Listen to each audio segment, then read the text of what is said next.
Hello and welcome everybody to round number 5 of the 2024 British GT Championship, which brings us to the Ardennes Forest and Belgium at the fabulous circuit Spa-Francorchamps for our annual away day. Last year we went to the Algarve coast in Portugal, but we're back now to a venue that has hosted some truly thrilling British GT races over the years.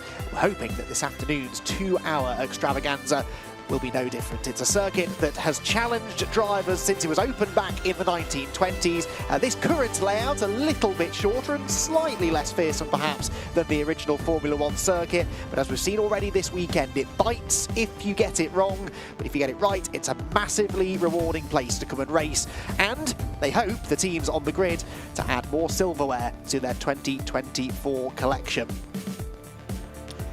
Well, the weather conditions today are pretty perfect for racing, I would say. The rain that we've had earlier on in the weekend has cleared off. We've had bright sunshine, relatively clear skies overhead through most of the day, and a dry circuit that's been newly resurfaced in a few key areas over recent years and already is yielding extremely quick lap times, and we're hoping will provide lots of good racing, plenty of places that you can overtake here, and after a bit of a topsy-turvy set of qualifying sessions yesterday, that's good news for a few of our championship contenders, particularly in GT4. Ambient temperature creeping towards the 20s now. It is reasonably humid here. You never can completely count out the threat of rain when you come to Spa, but at the moment it feels like we're in for a clear, dry afternoon, but watch this space because weather is nothing if not unpredictable here in Belgium. So the cars out then on their green flag lap. It's Andy McEwen here in the commentary box to talk you through all of the action, joined as always by Joe Osborne. And Joe, we touched upon this morning, but yesterday's qualifying sessions, not only in GT4 but to an extent in GT3, have given us plenty to get excited about, I think, ahead of this 5th round of the year. Yeah, the qualifyings were dramatic to say the least, and this is a circuit that doesn't really need any more drama. The drama was mainly in this GT4 class that we're seeing the 61 Mustang of here that we go on board with. The cars just on their out lap, so they're leaving the pits, just their final lap to the grid, so the drivers will have been told from the teams exactly what they need. Looks like here that we're not really looking for much tyre or brake temp. Yellow flags at the moment. We've just had a support race, the midgets, and you can see there's one in the wall there on the left. You can actually see that display flashing the yellow flags just to help the drivers know exactly what the marshals are going through. But this lap, really, you'd just be looking to save a bit of a fuel. Let's have a look at the Spa-Francorchamps circuit. 4.3 kilometres, just under just under 7 kilometres. We see the lap records on the right. They're going to get obliterated today. I think that lap record are going to be 2 to 2.5 seconds quicker. 19 corners, 3 sectors. None of them are easy, but just look at turns 2, 3 and 4. Rouge into Radion. They're the super famous ones, but you shouldn't overlook Pouon, Blanchemont, even now the Port Frere corner. The resurfacing there is now letting the GT3 cars be full throttle all the way from T14 Stavelot all the way for the break point at the bus stop chicane at T18. So this is a fast and fearsome circuit. Multi-class racing is never dull, and at Spa there's some added spice on top of that to a factor of a few hundred. Indeed, so we've seen that over the years, haven't we? That closing speed between the GT3 and GT4 cars, particularly through some of the fast sweeping corners, can cause drama, and already we have drama. Now that is the Mahiki Racing Lotus that hasn't had any major troubles so far this weekend, but sadly Ian Duggan is in the gravel trap, and that's heading down towards Piff Paff, isn't it? He's lost it on the way in, Joe, but you said that they weren't really looking for too much tyre or brake temperature on the way from the pit lane. Perhaps he was pushing a little harder than the rest. Yeah, just the skid marks there are interesting. Where they start is actually before the brake reference point there. So the brake reference normally is the start of the curb on the left, you can see in the background, and the skid marks are already there. So my initial guess would either be a sort of ABS failure, potentially, as he's hit the brakes there in, it's all locked up, or potentially he's been helped around with a little shove up the rear. Just a very odd set of witness marks there, but that's I'm trying to rack my brain to see if I've ever seen it before. So the car could get recovered and it should be fine to get to the grid if it gets there in time. I don't think there's going to be a penalty as such, as in I don't think he has to do a pit lane start because he's left the pit lane before the pit lane closes, and there's no minimum time that he needs to get to the grid, basically. So I hope for them that they can just take the start as normal and pretend that never happened. Well, of course, they can't start the race until the car's been moved anyway, can they? So yeah, hopefully we'll get that car on the grid, where it will join, as everyone else is starting to do now, the third member of our team, Bryn Lucas, who is down in amongst what what is always a hive of activity pre-race. He's down on the grid. Bryn, who have you got for us? It certainly is a hive of activity right now. As you see behind me, the cars are starting to arrive. I've got Harry George here as well. Let's have a spin round as we see more cars coming in and taking up position. Now, Harry, I was wanting to catch up with Luca because he had this really big off. In fact, he's coming in right now. So we'll get a quick word with you about your championship position and how it's going. And then we'll dive into Luca in a second. But how is it all going so far for you this season? What's the general outlook? I think it's going relatively well, to be honest. I mean, we've always been there or thereabouts for the first 3 or 4 rounds. But this is our best qualifying of the year, funny enough, without actually doing qualifying. So we're in a good position for today. Hopefully we can go forward, and we're sitting about mid-table in the championship, so you could do with some decent points to climb it. So hoping for a good result today. You certainly could do that. Let's quickly grab a very quick word, shall we, with Luca. We'll dive on into him because Luca had this horrible moment. Let me just get rid of your mesh. We'll put that back in after, obviously. But Luca, you had this moment earlier on. Don't want to cast your mind straight back to it, but you had this moment earlier on. It was a worrisome moment for you. Talk us through it. I mean, I just felt like I was going up a rouge as you normally would, and the car just snapped on me.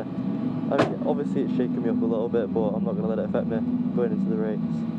Terrifying for you though. It means you've got to get your head straight, and it doesn't help with people like me asking you the question though. But have you managed to recover and recuperate? Ready? Different race suit, hopefully.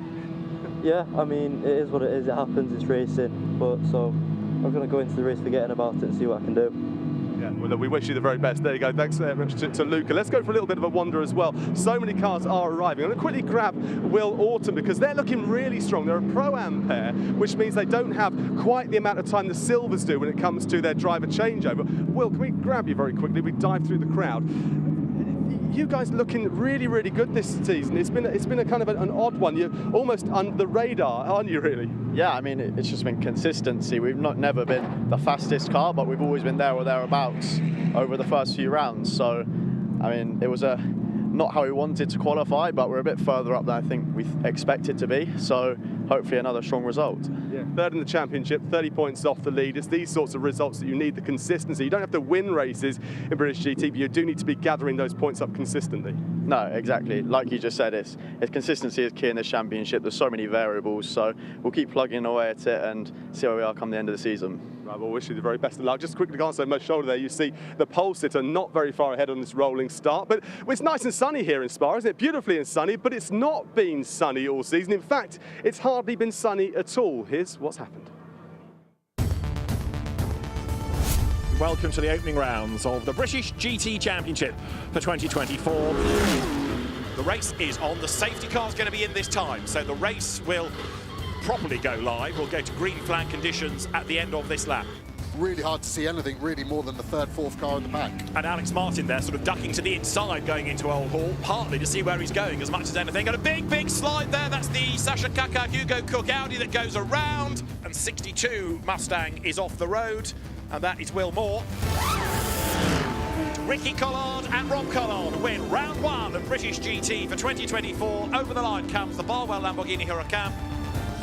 Mikey Porter and Jamie Day win at Alton Park in GT4.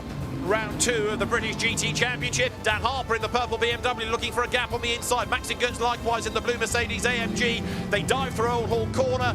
1, 2, 3 of them run a little bit wide. Then look at that, Robertson skidding across, avoiding action. The McLaren, the race lab on first, then Albert gets hit by the Mustang.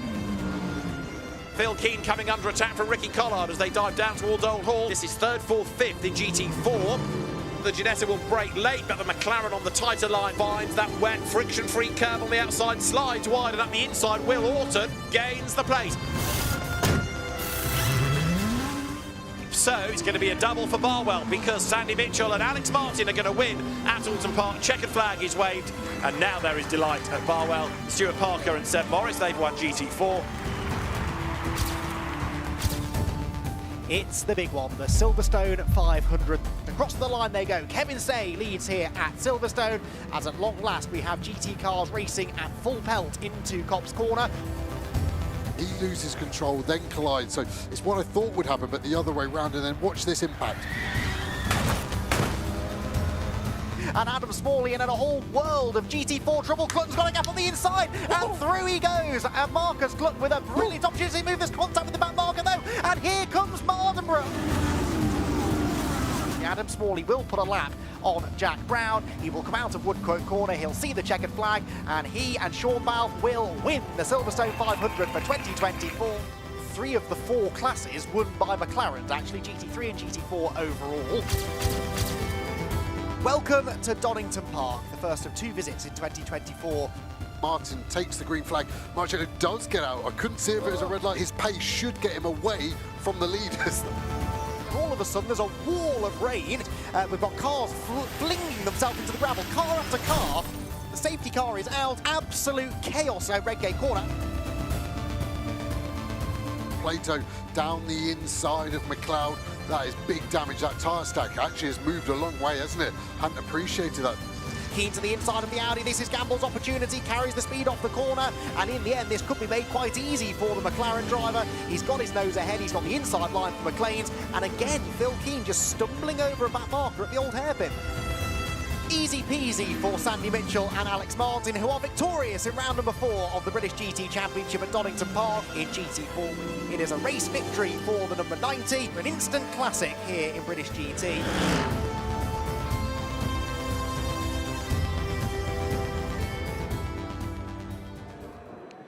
Well, we saw them celebrating at Alton Park. They've had a really good run of results. First at Alton Park and 5th all the way, but it's not looking great for you today here, Ricky, and that's in part what happened for you in qualifying yesterday.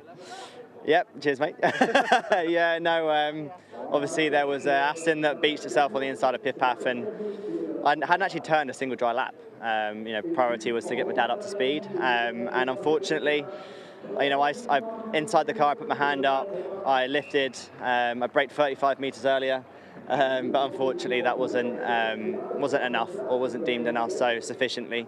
But you know, so we've got a 10 place grid penalty. I've had a little trip to the Naughty Boy bus, but we're here to fight. Well, we wish you all the best as always. Let's take a very quick stroll. Good luck there, Ricky. I was talking to Rob actually before qualifying yesterday, and he was saying how important it is for them they get some really good results and finish ahead of Sandy Mitchell as well as his teammate, because they are in this fight for the championship, and it really is a fight for the championship. I mean, they are so close. Alex Martin and Sandy Mitchell are leading, and they're starting way up there on the grid. Just see if we can find some more drivers and more teams. In fact, here's Tom Gamble here.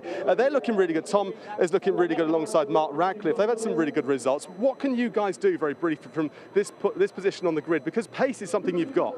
Yeah, absolutely. The Optimum car's been flying all year. They've demonstrated that both here in British GT and in the World Endurance Championship at Le Mans last weekend, qualifying on pole. So the car's been flying, working really well. The new surface here as well is definitely working well for the car. So yeah, it's going to be a hard race. Obviously, there's some really quick drivers, and some of the AMs are flying as well. So we'll see what we can do. Obviously, as we've seen at the first few rounds, you can't really predict it. It's you know, the weather could change, and yeah, it's going to be a good race. The only thing you predict is unpredictability. Thanks very much there, Tom. They've got an extra 15 seconds when it comes to their driver handover, but the drivers are here. The grid is set, and we're ready for this 2-hour race in Spa. It should be a corker. Over to you, Andy. Thank you, Bryn. Well, there is the man who will start from pole position, Kevin Say for 2Cs Motorsport, after a brilliant effort not only from Kevin, but from his co-driver, Maximilian Gertz, yesterday afternoon. They were both super consistent, and it is a Mercedes AMG, therefore, which will start on the front row of the grid. But again, what a jumbled up grid it is. You've got Kevin Say in the number 18 car on pole. He's had a best finish so far this year of 7th. Alongside him, Giacomo Petrobelli, that 87 Blackthorn Aston, a best finish of 8th. And then even on the second row of the grid, you've got the second Blackthorn car. That's not been in the top 15 all year, and they're starting from 4th on the grid, Joe. Always making predictions at the start of these races is challenging to do, but this one in particular, I have no idea what's going to happen. Yeah, you see the form coming through, and those Blackthorn cars, like you said, have really been nowhere, really languishing at the back of the field in GT3, but now suddenly at the front. I spoke to them after warm-up, actually. Dan Walmsley is now there as one of their engineers. Dan's someone I've worked with a lot over the past, and I think he's done a mega job there, as we see Matt Topham stalled in, Petrobelli with the wiper on, so already a bit of drama in that team. Cars pulling away. We have heard that the 20 Lotus that we saw on the gravel on the outlap from the pits is now retired.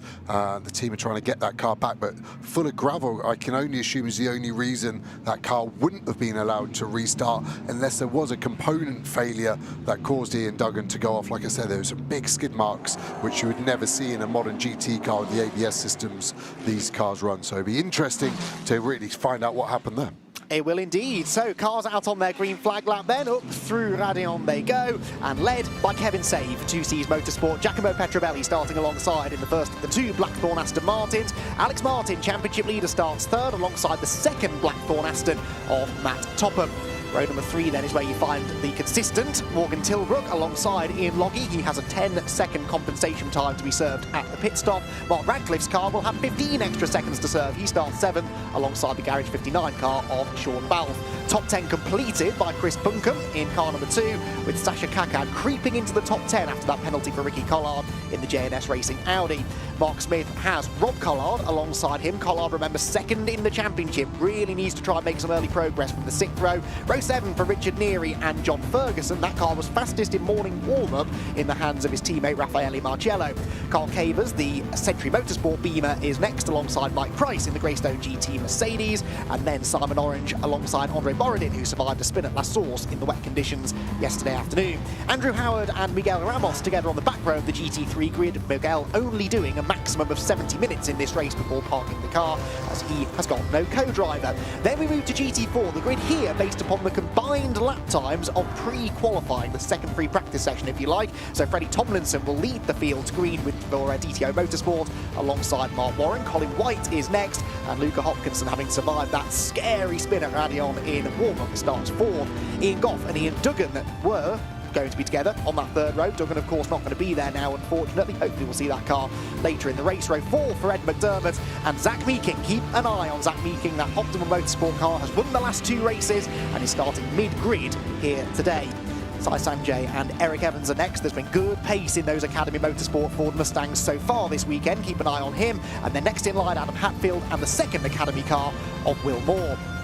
Then on the penultimate row of the grid, Jamie Day and Kavi Jundu. Again, Jamie Day, a championship contender, second in the GT4 points. Charles Dawson, another who should move forward for Team Parker Racing, with Stephen Lake in the car that had to be hastily prepared after a shunt in FP1 yesterday, starting from the back of a very jumbled GT4 grid. Although I don't see it, actually. I saw Charles Dawson coming through. I did not see the Lotus behind, so I'm hoping we do have the second Lotus. We know already, don't we, the 20 car, of course, has been off, but we should hopefully have had number 69 starting from the back of the grid in the hands of Stephen Lake. I didn't see it there. Anyway, we'll get to that in a moment or two. The car's running 2 by 2 through Blanchimont.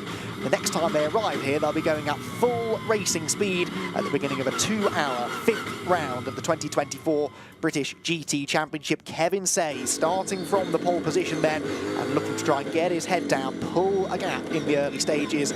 He hopes to have a pretty easy stint before he hands over to Maximilian Goertz at the halfway mark. There's going to be nothing easy, I think, about the stints for the start drivers in GT4. That could be where much of the early action is to be found, but action aplenty, I suspect, is on the menu this afternoon as round number 5 of the championship is about to burst into life. Then Kevin Say will have the inside line for the run to La Source. Alongside him, Giacomo Petrobelli, and keep an eye to Alex Martin with championship on his mind. How aggressive is he willing to be from 3rd on the grid? One car into the pits already. That was Ramos, I think, starting from the pit lane. The rest of the field, though, is greeted by the green flag, and off they rush towards La Source. Not a good start for Petrobelli. Martin and Matt Topham up the inside of him, but Giacomo manages to hang on to 2nd place. Storming round the outside was Sean Balfe, and he's picked up a few places whilst Loggy is in trouble. Loggy's had contact, so too John Ferguson, and into Andrew Howard. I think Richard Neary was involved in that too. And big drama down the hill. The 27 McLaren heavily into the barriers, takes a couple of others with him, and that was big contact with Sasha Kakad. The car is back in the middle of the road,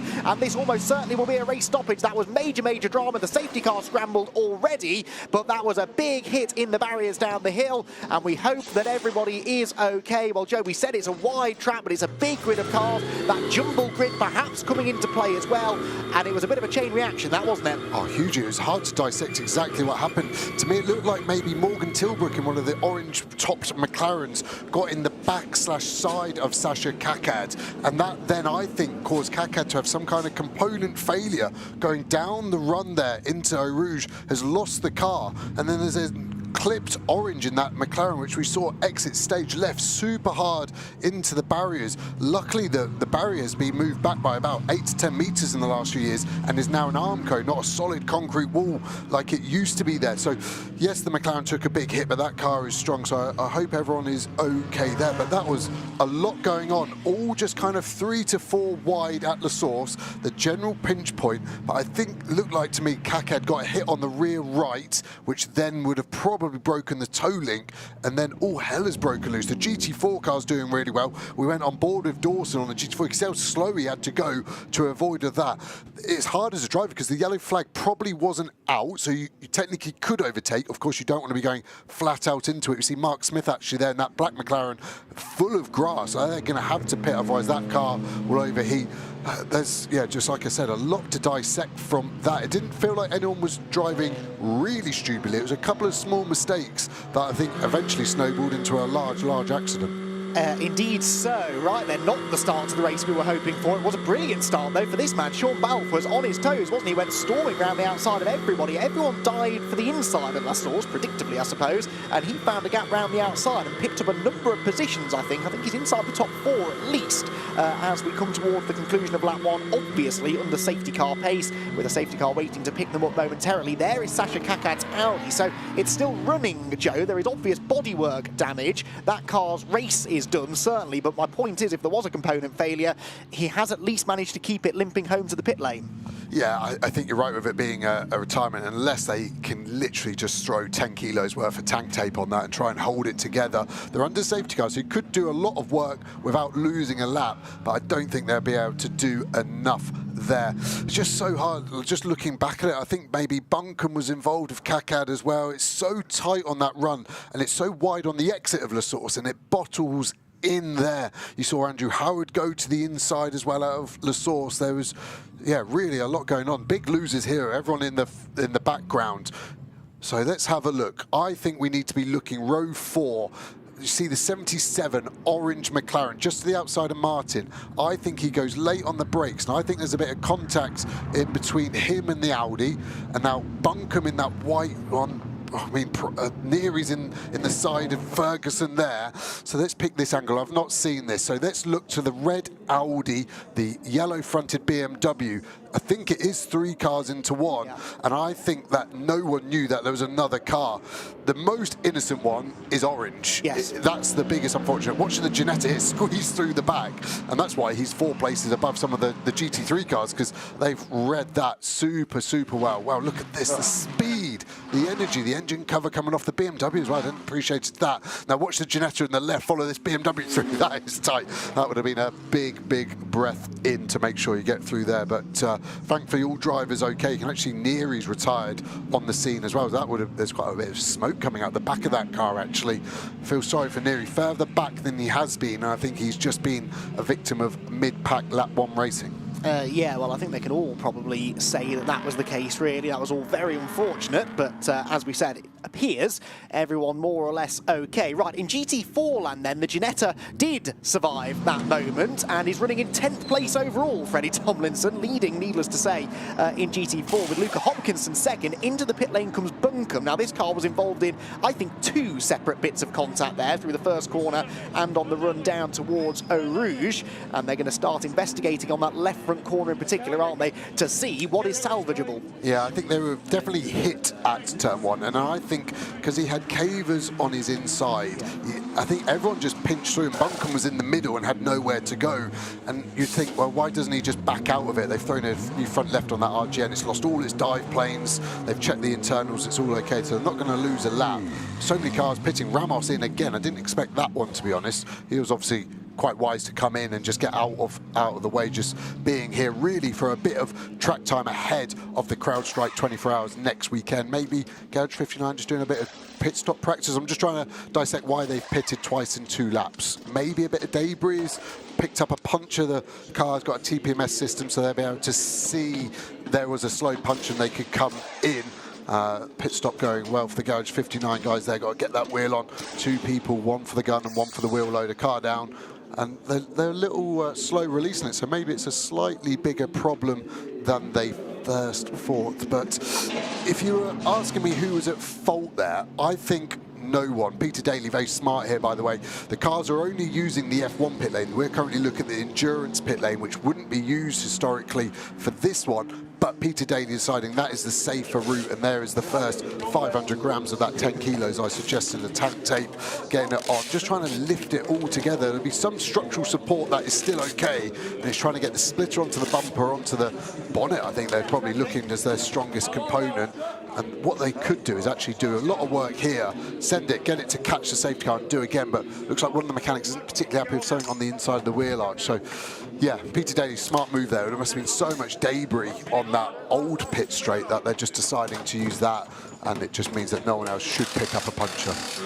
Yes, indeed, smart thinking for sure. So the safety car then is at Blanchimont. We've got a whole host of cars. They're only now going through Pouhon, so for some reason there's a massive gap in the middle of the field. So I presume that's just some of them picking their way through that area of the track more quickly than others. There is Miguel Ramos, who, as I said, doesn't have a co-driver this weekend, so he's only allowed to do the first, well, 70 minutes. That's the maximum driver time in this race. So he's using this only as a test for the Spa 24 Hours, which of course is here in a week's time, and we'll be drawing towards the conclusion of the CrowdStrike 24 Hours of Spa in about 7 days' time. And he wasn't able to do the sort of pre-event prologue test due to injuries. He's using this very much as practice for that event. The rest of the field, though, with championship points on their mind, and with that in mind, then let's look at what that first lap meant for some of our contenders. Well, the championship leader, Alex Martin, 5th place at the end of that first lap, with his teammate Rob Collard right behind. So Rob Collard's picked up a number of positions from where he started. We're riding on board with Rob now as he takes that right-hand turn down onto the old pit straight, the old Formula 1 pit straight, running down the hill. So good start for Rob Collard, I would say. Ian Loggy, though, I'm interested to get a shot of the Loggy car, Joe, because that was also involved in some of that quite clumsy contact through La Source, wasn't it? And of course, he is 4th in the championship alongside Ian Loggy. And if that car has got damage, that could well impact their ability to pick up positions once we go racing once again. So, under safety car conditions, then gives us a bit of time, Joe, to explain exactly how these 2-hour races work. Exactly, so 120 minutes. So how we do that, we have one compulsory pit stop. The minimum driver time, so everyone that's in now, in GT3 has to be 62 minutes, GT4, 58. And that's just to give a little bit more space in the pit lane, hence the stagger. So then that basically means that the pros getting in have slightly less time to try and make up that time maybe lost by their round. Minimum pit stop times, 120 seconds, so 2 minutes for GT3. Tyres, fuel, driver change done in that time. Slightly longer for GT4, 150 seconds. Why? Because all GT4 have 5 wheel nuts, whereas the GT3 are just a centre long. So just add a little bit of time to make sure no safety is compromised. Extra 30 seconds there for the GT4s. See the car starting to pick up a bit of time. The gap here is John Ferguson. Just seen that he was stuck behind an ambulance, so no problem for that car, but just wasn't quite sure if he could actually overtake the ambulance on track, so just playing it safe there. So I think everyone's going to bunch up as normal now. Safety car Lotus Amira is obviously driving at Donington. Great car. Lorna Vickers in that. This will be a nice afternoon for her. Sun out at Spa, getting a few laps in. Some of the pit stop compensation times there, so from the previous races, just to keep it extra spicy. 20 seconds for that Barwell Lamborghini, 15 seconds for the Optimum McLaren, and then a number 10 seconds for the 6 car, and then GT4, the 90 Optimum McLaren, 20 seconds, 15 for the 47 and 10 for the 44. To add on top, 24 seconds for the silver pairings in GT4. So some of those guys there, the 90 car, are going to be having an extra 44 seconds in their pit stop. And to rub extra acid in the wound, not even salt, they're carrying 20 kilos more than the Pro-Am in GT4 as well. So that's all of our, I feel like our admin is now done. And so when we get back to racing, we can just crack on with watching the best cars around the best track in the best Pro-Am GT Championship in the world. good point you made there about car 90 though, because all of these compensation times are supposed to make it very difficult to win back-to-back races, and yet that's exactly what car number 90 has done. They won at Silverstone, they won again at Donington last time out, but what they really didn't need was an early safety car, because we know that they're going to lose time in the pits afterwards, even compared to the other Silver Cup entries. As Joe said, 44 extra seconds they will spend in the pit lane than certainly some of the Pro-Am cars, and what they didn't want was an early safety car. They wanted to gain some track position early on, and this has not really played into their hands one little bit. But this is going to be hopefully an entertaining restart when we get going once again. There is Loggy in the background. I wouldn't mind getting a look at the Loggy car just to see whether or not it did pick up too much damage. He's situated 13th at the moment. That's 9th in GT3, because we do have this slightly bizarre situation where Freddie Tomlinson and Luca Hopkinson, top two runners in GT4, are situated ahead of a handful of GT3 cars just because they picked their way through that drama a little bit more quickly. So Kevin Say the leader, Petrobelli second, Sean Balfe. Brilliant start that from Sean Balfe. 5 places gained, 6 from Rob Collard as well. So those two, it's easy to say, I suppose, they got a bit lucky maybe when it all kicked off. But we saw how Sean Balfe negotiated that first corner. There's a temptation, isn't there, Joe, to dive for the inside to cover or to try and overtake. He went where everyone else didn't, and it really worked. Yeah, exactly. Ironically, probably Rob Collard being on the front row to starting 12 hasn't made a huge difference. Balfe has done really well. That would be his years and years of experience in British GT. Those GT4 guys, 11 for Tomlinson, 13 for Hopkinson, and you can see how many cars have had problems, because I'm starting to work the math out. Everyone in GT4 has made up high single digits into double. And look at all those cars from Mark Smith in 27th all the way down to both Lotuses already being out, Howard out, Orange, Cavers, Neary, Ramos and Kaked in the pits again by the looks of it on that graphic. Those guys are going to have a long afternoon. Barrier repair being done on the right-hand side. You can see the Manitou there. I think that probably looks like they're happy with enough of the post, and they're probably just going to pull it straight. You can see the circuit workers there getting to work, and a lot of oil obviously dropped as well. But that's very early on, isn't it? That must be, I'm trying to work out, is that the Neary? Yeah, and that was the smoke we saw coming out the back of it. So all of that was from turn 1. That wasn't even in that main accident, as I would say. The national flag's not looking great for Great Britain there, is it? The Hong Kong driver of Kevin Say, Italian Petrobelli, showing the British boys how to do it in their own championship. But on this restart, interesting to see 3 different manufacturers in the top 3, 4 in the top 5. Got the Barwell cars together again. We know there's no team orders. Collard so fast. Is he going to be quick past Martin? Tilbrook there, I think, has been lacking a little pace at times. And then we've got Mark Radcliffe there, still, I think, recovering a little from his big accident at Silverstone. But again, super fast Am and only getting better. So we've got another replay, slow-mo of everything going on. So there's Ferguson, Neary and Howard. And then if we just look to our right side, Kaked getting turned around the front. It must have been Cavers and Buncombe, and then as Cavers goes left, that's Simon Orange, and he kind of bounces into the barrier at the same point. Cavers' hit is big enough by its own self. And then look in the background, everyone now doesn't make contact again, and that is trying to slice your way through there. It's job done well by everyone. Tomlinson did hit the wall slightly. He just knocked the wall on the right-hand side. I suppose he thought, I'd rather do that than T-bone the McLaren that was coming back towards him. Hopefully didn't do any damage. Of course, he hasn't really done any running at speed since then. It was a flush sort of side-to-side impact. I doubt it did any damage, Joe, but there was a tiny bit of contact nonetheless. You sound like you're not impressed with it. You tried threading a needle wearing up gloves with 2 dead arms. I think, yeah, he's done a good job there. And we're actually getting a red flag here. So I think that's obviously due to the barrier damage. Those circuit workers would have looked at that and actually gone, yes, we do have more damage. It's going to give us 30 minutes of repair time, please. And Peter Daly using the red flag to stop the clock and not just have a procession. We're now on a red flag. The race is suspended. We have some barriers to repair.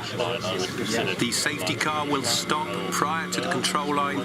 All cars will line up single file behind the safety car, and you're under part fermé conditions. Drivers remain with the cars. The drivers may get out of the cars. Right, okay, so information there from Peter Daly in race control then, and yeah, that barrier looked rather worse for wear, didn't it, Joe? That's going to take a while to fix, but this is good news. It means we're not robbed of a race because we're not sat around trundling behind the safety car for half an hour, as you quite rightly said, and good for the drivers really as well, because it means that they're not having to sit in a baking hot car in the trundling around behind the safety car, or indeed on the track. They can get out of their cars, they can have a little refresh, they can chat to the teams, and also maybe feedback, because behind safety car here, Joe, those that did have bits of contact, they've had a bit of an opportunity maybe to feel out the car, see if there's any damage. They now have a really good opportunity to discuss that with the teams. Yeah, exactly. The cars will go into a parc ferme state the first point of stopping, so the teams won't be able to touch. Then Peter Daly, race director, will open up. But yeah, as we got a close-up of those barriers, they were already working on it, taking the old arm coat off. So yeah, I hope half an hour or so of a red flag would be there. But the race director, Peter Daly, might want to see. I could actually see Abby Hay from the SRO team there inspecting it as well. The team will be making sure that it is safe to continue this race in due course. So the control line's actually quite early on at the start here of the pit straight. So I think the GT4 cars will actually be still in the brake zone of the bus stop when we do come to a stop, but maybe we'll go too wide and it'll be okay. But yeah, it'll be interesting to see what we do tyre temp wise here, because I think that's half an hour. Are we going to be allowed to get the cars up in the air and tyres back in the oven, or are we going to have to start with potentially lower, colder tyres, which will then cause its own problems? Could quite possibly, yes. I'd imagine there'll be a couple of laps of safety car before we actually get going again to give the drivers a chance to get heat into those tyres, because that's been an ongoing topic of discussion this year, hasn't it, when we've had lengthy safety cars in the admittedly much cooler conditions in the UK this season. We had a track temperature even in morning warm-up getting on for 30 degrees earlier on this morning, so they should be able to heat those tyres up pretty quickly. But yes, Joe absolutely is right. That won't be ideal preparation, and all of these decisions will be being made as we speak. So the field then dutifully pulls up single file on the start-finish straight, and Kevin Say probably wondering what all the fuss is about, really. He did everything right there, didn't he? Got a brilliant jump, got into last source first, and was probably thinking, yeah, okay, nice easy stint, pull a bit of a gap, hang over to Maximilian Goetz, go and stand on the podium. Yep, I think that's exactly that. And all the drivers not getting out, so it's that awkward standoff. I've been in this place, I'm pretty sure the team told me to get out. Sean Balfe opened his door, but you don't want to be the first one. It's like when you get to a nightclub a little early, and you don't want to be the first guy at the bar getting completely besotted by alcohol by yourself, basically, as we see a Lamborghini in the foreground. And yeah, so the drivers are going to get hot pretty quick. Like saying, ambient getting up. These cars now, all the heat soaking out of the tyres, the brakes, the radiators, the engine. You want to get out of those cars, and the teams will probably be there in the next couple of minutes trying to get them into a bit of a shade. But weirdly, no one is getting out. Yes, they're in no hurry to, are they? But as we saw, it's going to take a while, this, so you might as well get out and cool yourself off as best you can. There is the number 7 Aston Martin, Jamie Day, 7th at the end of, well, essentially the opening lap of the race. So he had picked up a handful of places, hadn't he? Because he started 13th, so gaining quite a few positions. Kevin Say does now get out of the 2C's Motorsport Mercedes. And Kevin looking reasonably relaxed, as you'd imagine, really, and I think still will feel that he's got a very good chance of netting a first victory of the season. We've seen him win in British GT before, of course, on his debut, actually, at Alton Park a few years ago. This is a very different kind of circuit, but one that clearly he has some sort of affinity with. There is Giacomo Petrobelli getting out, Sean Balfe behind, interestingly still sat aboard the McLaren, and Giacomo Petrobelli giving us a little bit of a wave, but yes, unfortunate situation then here as we wait for the barriers to be ready to go and the track to be race ready once more. Right, we saw in the middle of all of that, unfortunately, the JNS Racing Audi. More news on that now with Brim. Yeah, thanks, Andy. It's never nice having to come down and speak to drivers when they've had a big incident like that one there. You've come into the pits a couple of times. The team have tried to repair the car. Now we know it's a red flag, Sasha. So I guess the opportunity is that you will get back out on track when you get the chance, but there's a fair bit of damage done to the front end. Yeah, exactly that. I mean, the hope now is to just be able to complete the race and hopefully pick up some points. Yeah, obviously not great. You came in and they did a lot of repair with gaffer tape, with duct tape on there, and put it all back together again. Then you had to come back in again. It looked like they were cutting away a section of the car just to try and stop it rubbing. What's it driving like? Does it feel like it's okay other than this sort of superficial bodywork? Yeah, that was in an effort to stay on the lead lap, actually, and then see whether we could get back in to be able to complete repairs. Yeah, no, it's driving straight. Obviously, there was some bodywork fouling, which was what was causing the smoke from the front right, but it was only fouling very little. Car's driving straight, you know, kind of still working. Now, other than that, and if you can try and moderate your language on this one, what happened from your perspective inside the car then? I don't know what you mean by that. Yeah, I mean, obviously there was just a big push. We had some faster cars behind that ended up with grid penalties, etc. Into the first corner. There was a fair amount of contact into the source itself, which meant that some cars were going slower coming out the other side, and frankly, just got tagged on the right-hand side and put me in the wall. So, you know, better drive out of the source for people who weren't involved in the first part of the incident. Yeah, the rest of the cars coming off were obviously they were arriving there at pace, and all of a sudden they're faced with a load of cars in the road. It's a huge frustration for you, isn't it? Because obviously you're at Spa, you want to get as much time in the car as you can, but the hope is that you will get back out on track and at least complete some more laps. Yeah, exactly that. You know, being honest, I was hoping that we'd show a bit more pace than we have for the rest of the weekend due to, you know, I think everybody's had some challenges this weekend. Yeah, very excited for the race, but we are where we are. Hopefully, as you say, we can get the car to the end. Guys are great. You know, we'll do our best. Absolutely. Well, cheers for chatting to us, and just try and rest up as much as you can before you have to get back out in the heat. And we're going to try and head to the grid and have a chat with some of the drivers. But back to you now, Andy.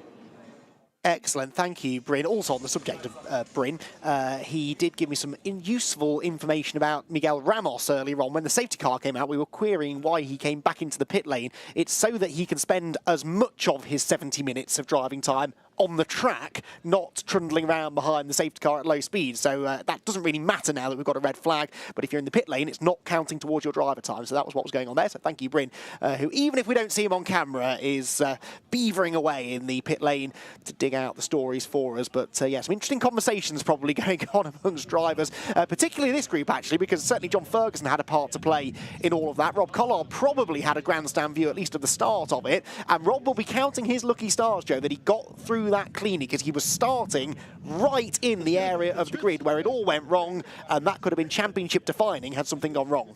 Yeah, I mean, 12th place, he had everyone around him. You can see why he's smiling so much. Trying to just look on this McLaren in the background, see a few tyre marks just on that side there. And I think that's what was happening at turn one. Collard doing the racing driver thing of not being able to tell a story without using his hands of describing. Ferguson now following around, showing how he saw how he would probably go into the wall, and everyone else kicking off in front of him. Probably come look at my car, look how much damage I've got, and going from there. But yeah, so the car's still in this sort of parc fermé. The cars can't be touched, teams aren't allowed on the grid, so that's why we're not seeing anyone else out there. And it's always interesting to see the dynamics that break down in who's going to talk to who. There'll be a few people there. You can see Rob just saying, look, there's a bit of damage here on the sill. What's that come from? That actually looks part of the exhaust manifold. Looks like the exhaust drops down behind that back wheel. Luca Hopkinson there in the background, 13 places up. Come to his teammate in the Big Brother car. I was coming for you, mate. It was only 2 places behind you. Tomlinson as well with Hopkinson, 11 places. So they're just going, how did we get through that without any damage? That guy went over to the left. That was cool and huge. So Martin on the right, Morgan Tilbrook in the middle, and Mark Radcliffe on the left. See the pipes hanging out of Mark Radcliffe. That isn't a medical issue. That's the cool suit some of the drivers use, and it plugs into a system that basically pumps refrigerated cold water around your chest. So there's pipes on his fireproofs.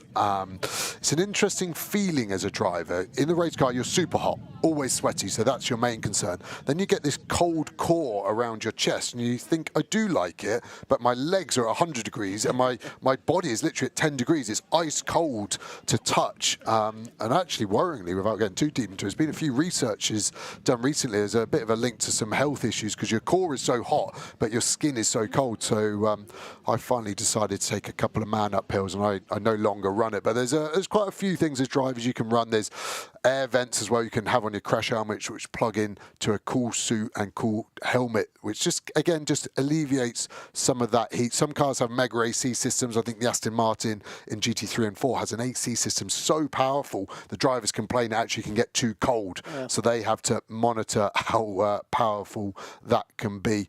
You see the McLaren have borrowed him with both his doors up, but at the moment, yeah, just all the drivers will be quite pensive about how long exactly have we got before we get going again. You get this massive high before the race, all the adrenaline, the flags drops, huge crash. Wow, that was cool. Under a safety car, chill a bit. Okay, right, I'm getting ready for the restart. I'm gonna have this guy in front of me. I'm gonna nail him into turn one. Oh, red flag. Oh, get out of the car. Like, oh, now I've got to talk to all these weirdos around me. It becomes quite fractious, and you're doing anything but think about what you're nervous about now, which is harder when you haven't got your core team around you, which are used to doing that, especially for these AMs. That's really the pros' job, is to keep these AMs on the straight and narrow mentality-wise, to be chill, to be relaxed. There's a lot of dynamics at play here that's quite interesting that we don't get to see.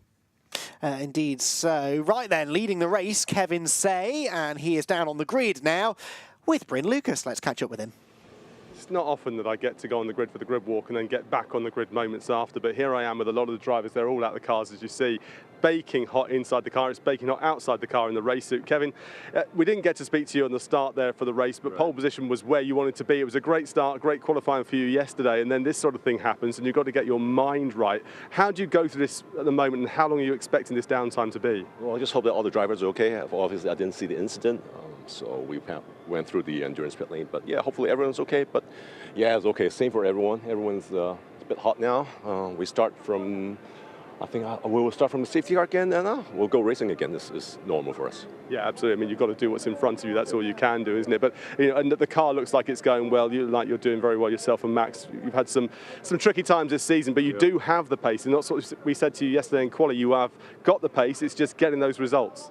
Yeah, hopefully we'll get a bit of luck in the next 2 hours, and hopefully, yeah, we'll bring the car home in a good position.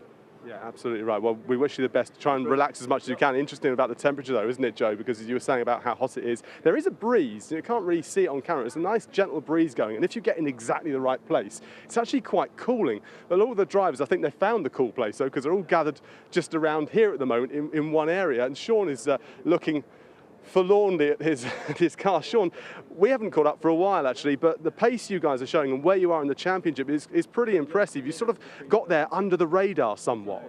Yeah, I mean, I guess that's a compliment.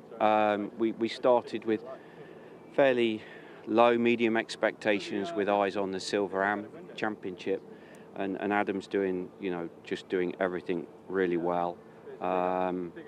So it's a real bonus to find ourselves, at the sharp end of the overall championship.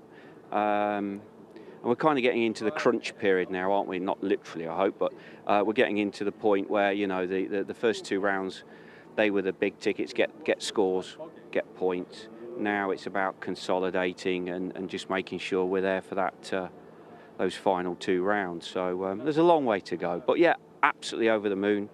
Garage 59 McLaren, Adam, it's working out really well for us. Yeah, 12 points back, and it's, like you say, it is working very well for yourselves, and it definitely was a compliment to say you've got there under the radar, but it's good to see you out here trying to rest up as much as you can. The drivers are all chatting, and we can confirm that all the drivers are all okay. They've all got out of the cars and things like that. That is something that all the drivers always want to know first things first. Yeah, I was on the radio, is everybody okay?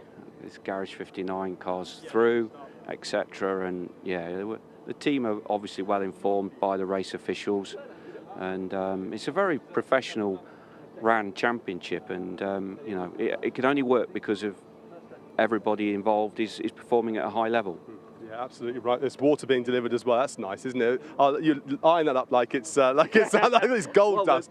The problem is water at the age of 50 plus equals. Say no more. Say no more, Sean. Say no more. I'm sure you got ways. Thanks very much, Sean. We'll catch up with some more drivers as well because they're all gathered around. Let's go to Matt Topham. We've not caught up with Matt for a while, and you guys out here, what are you doing? You're doing very well so far out here in Spa. You're in the right place, but not where you'd want to be at the moment, out on track, out of the car. Yeah, I mean, we've found a lot of performance in this car. We've been working at it hard, trying to get our heads together with the team. We've found something this weekend. I think the whole team's found something. They've excelled massively in bringing us forward, and the performance from me and Josh has just been on ever up, learning this GT3, so feels good.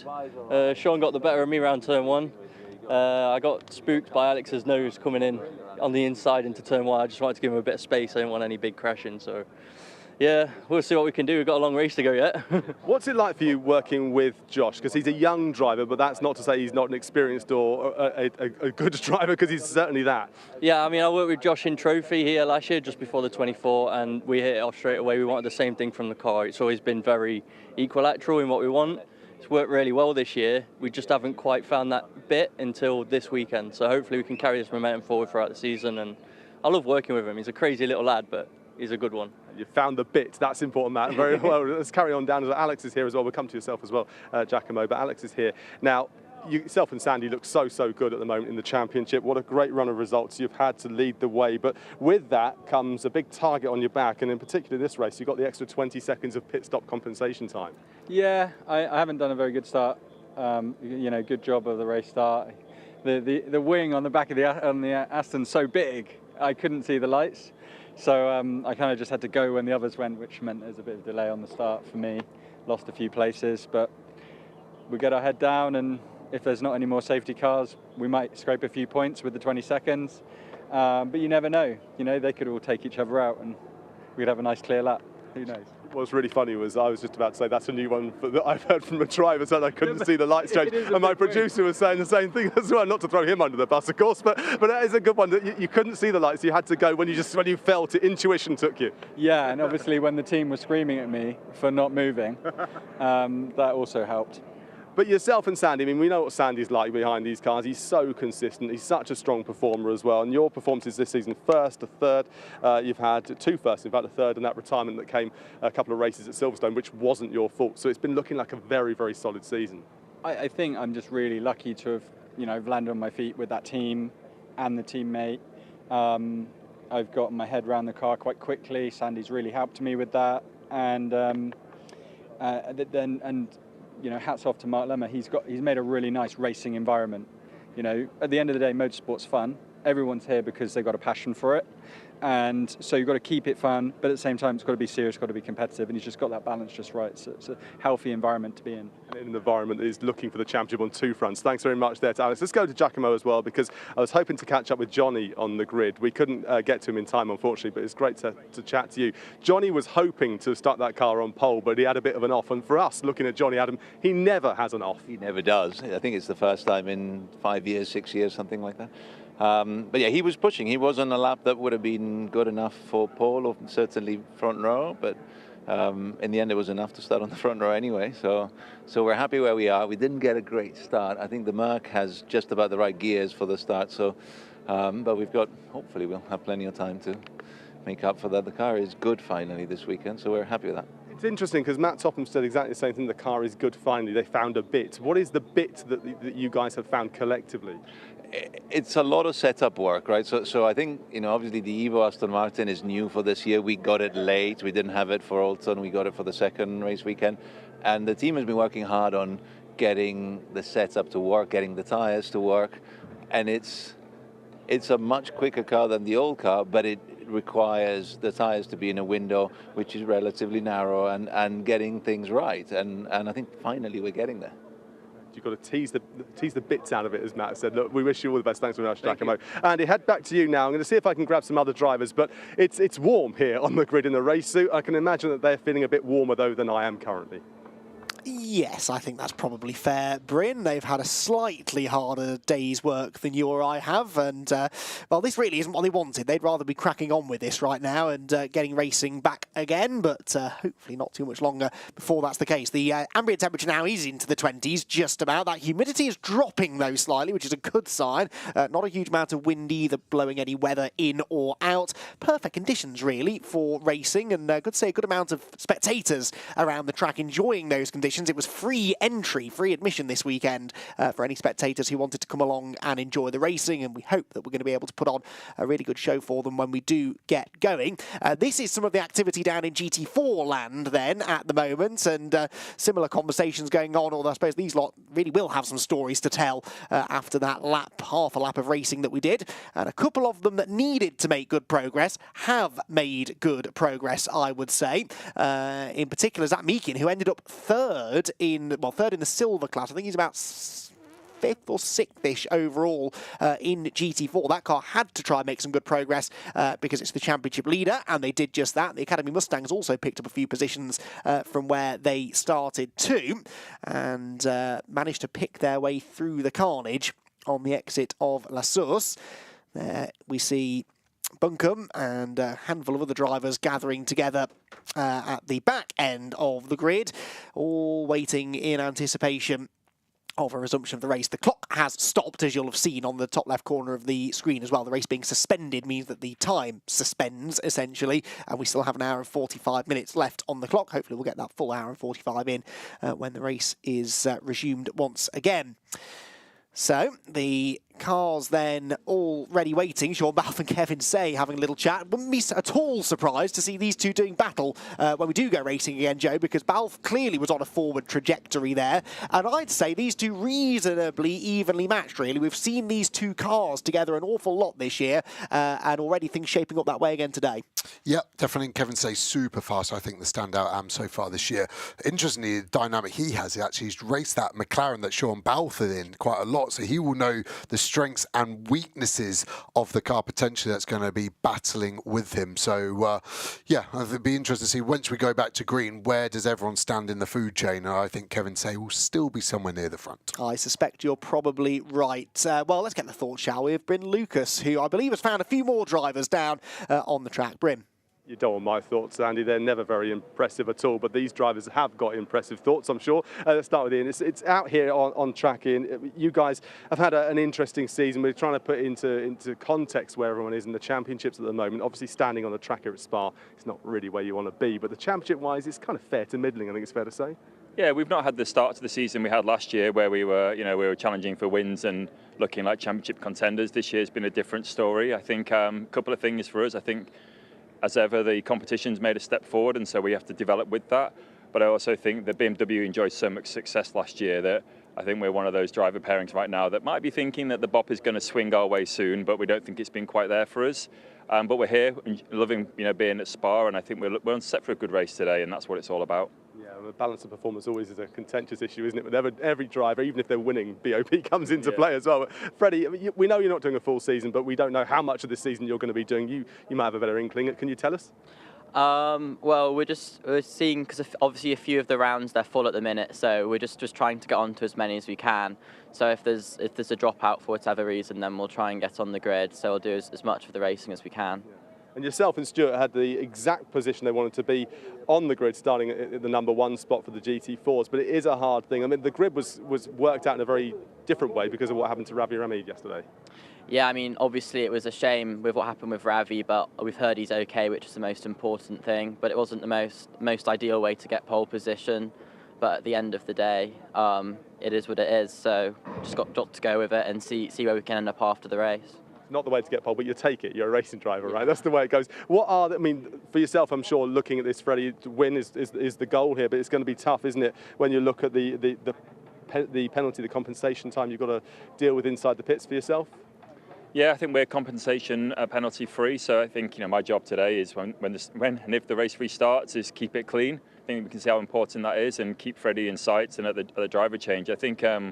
We should be played into contention as a good, strong pro-am pairing with Tom Wrigley. So I think we're confident for today. But, it's a long race and anything, does happen, as we've just seen. Certainly does. Look, go and rest up, as much as you can. We'll just swing around a little bit because, actually, before I hand back to you, Andy, I just want to show you the drivers about how much camaraderie there is around here. GT3s, GT4s, doesn't really matter. They do end up chatting, although it's a gaggle of GT3. I think that's a collective term, a gaggle of. We're going to go look at the elder statesman there on a stool. I mean, who brought that out to you, Rob? I spoke to the marshals over there very kindly. Said anybody over 50 can have a stool. Hang on, there's a few more stalls needed than around here. No, but for yourself then, we caught up with Ricky beforehand. I know there was disappointment for you as a team, as a partnership, that you didn't start up on the grid where you'd hoped to have been. Yeah, unfortunately we got a penalty yesterday, 10-place grid penalty, but very quickly we've made half of that back up. So we've just got to have eyes forward now and continue to try and pick off a few more. It's going to be very hard to win today, but if we can sort of get anywhere near the podium, I'll be absolutely delighted.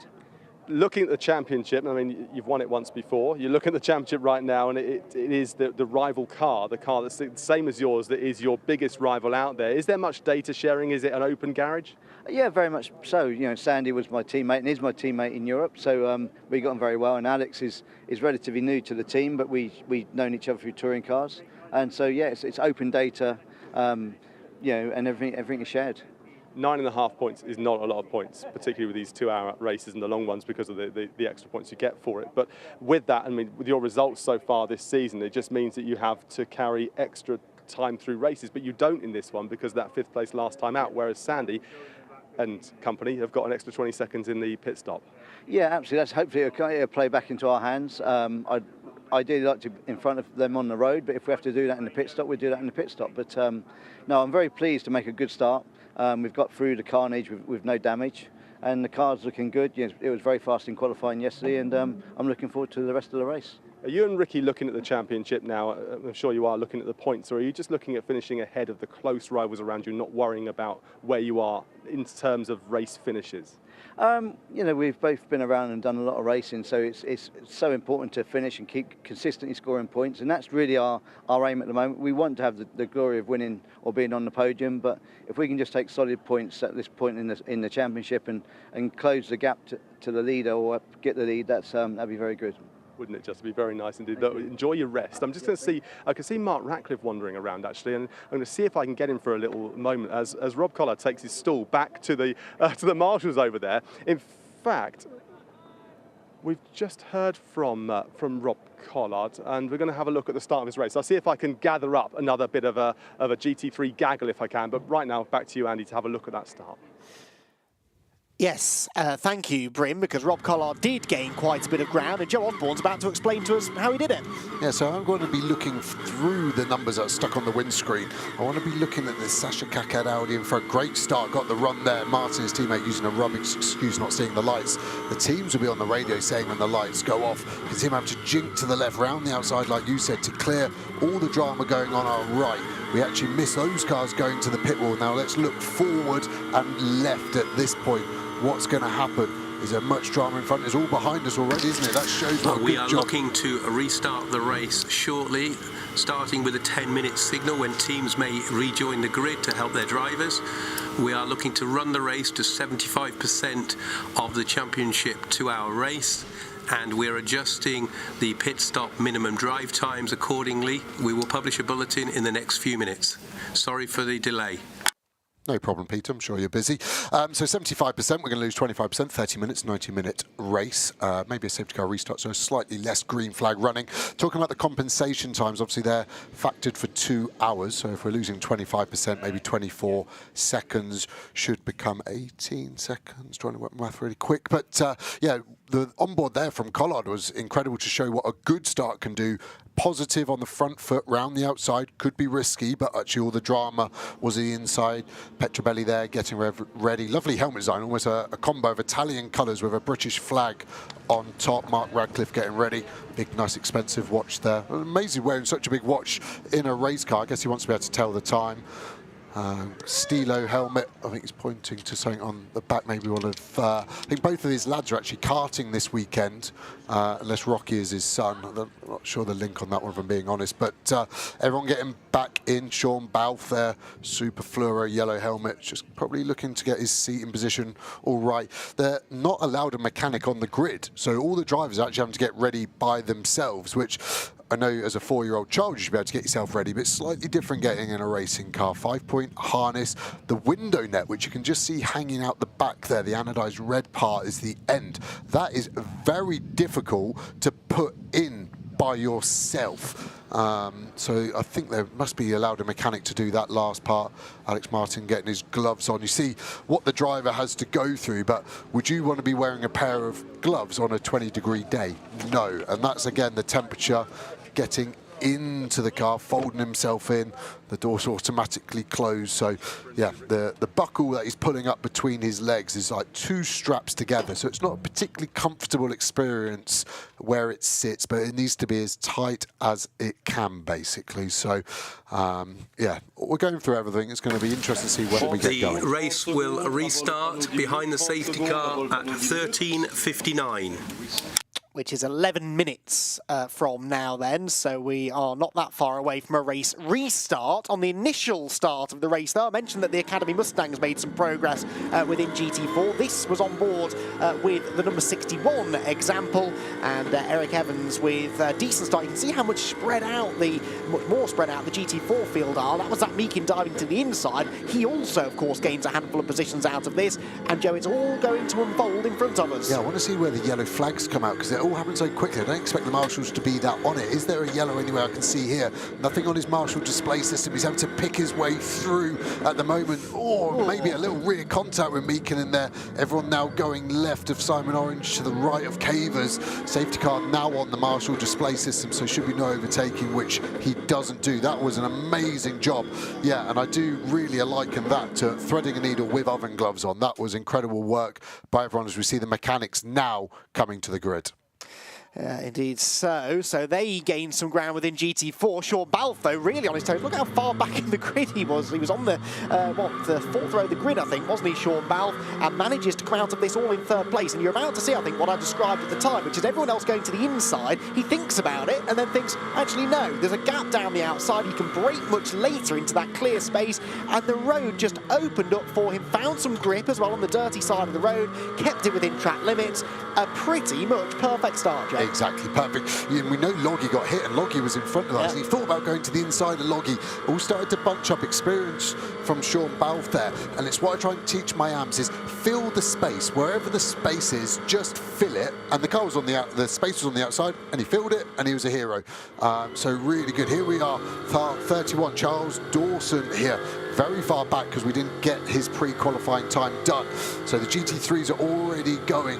Still a green flag being flashed on the inside, so Charles Dawson wouldn't know any different that there is an absolute war zone in front of him as he comes out of the source. Yellow flag there on the left, bit of debris being flicked over the windscreen. Double wave yellow on the left there. Look at the bodywork, probably from Cavers or Orange.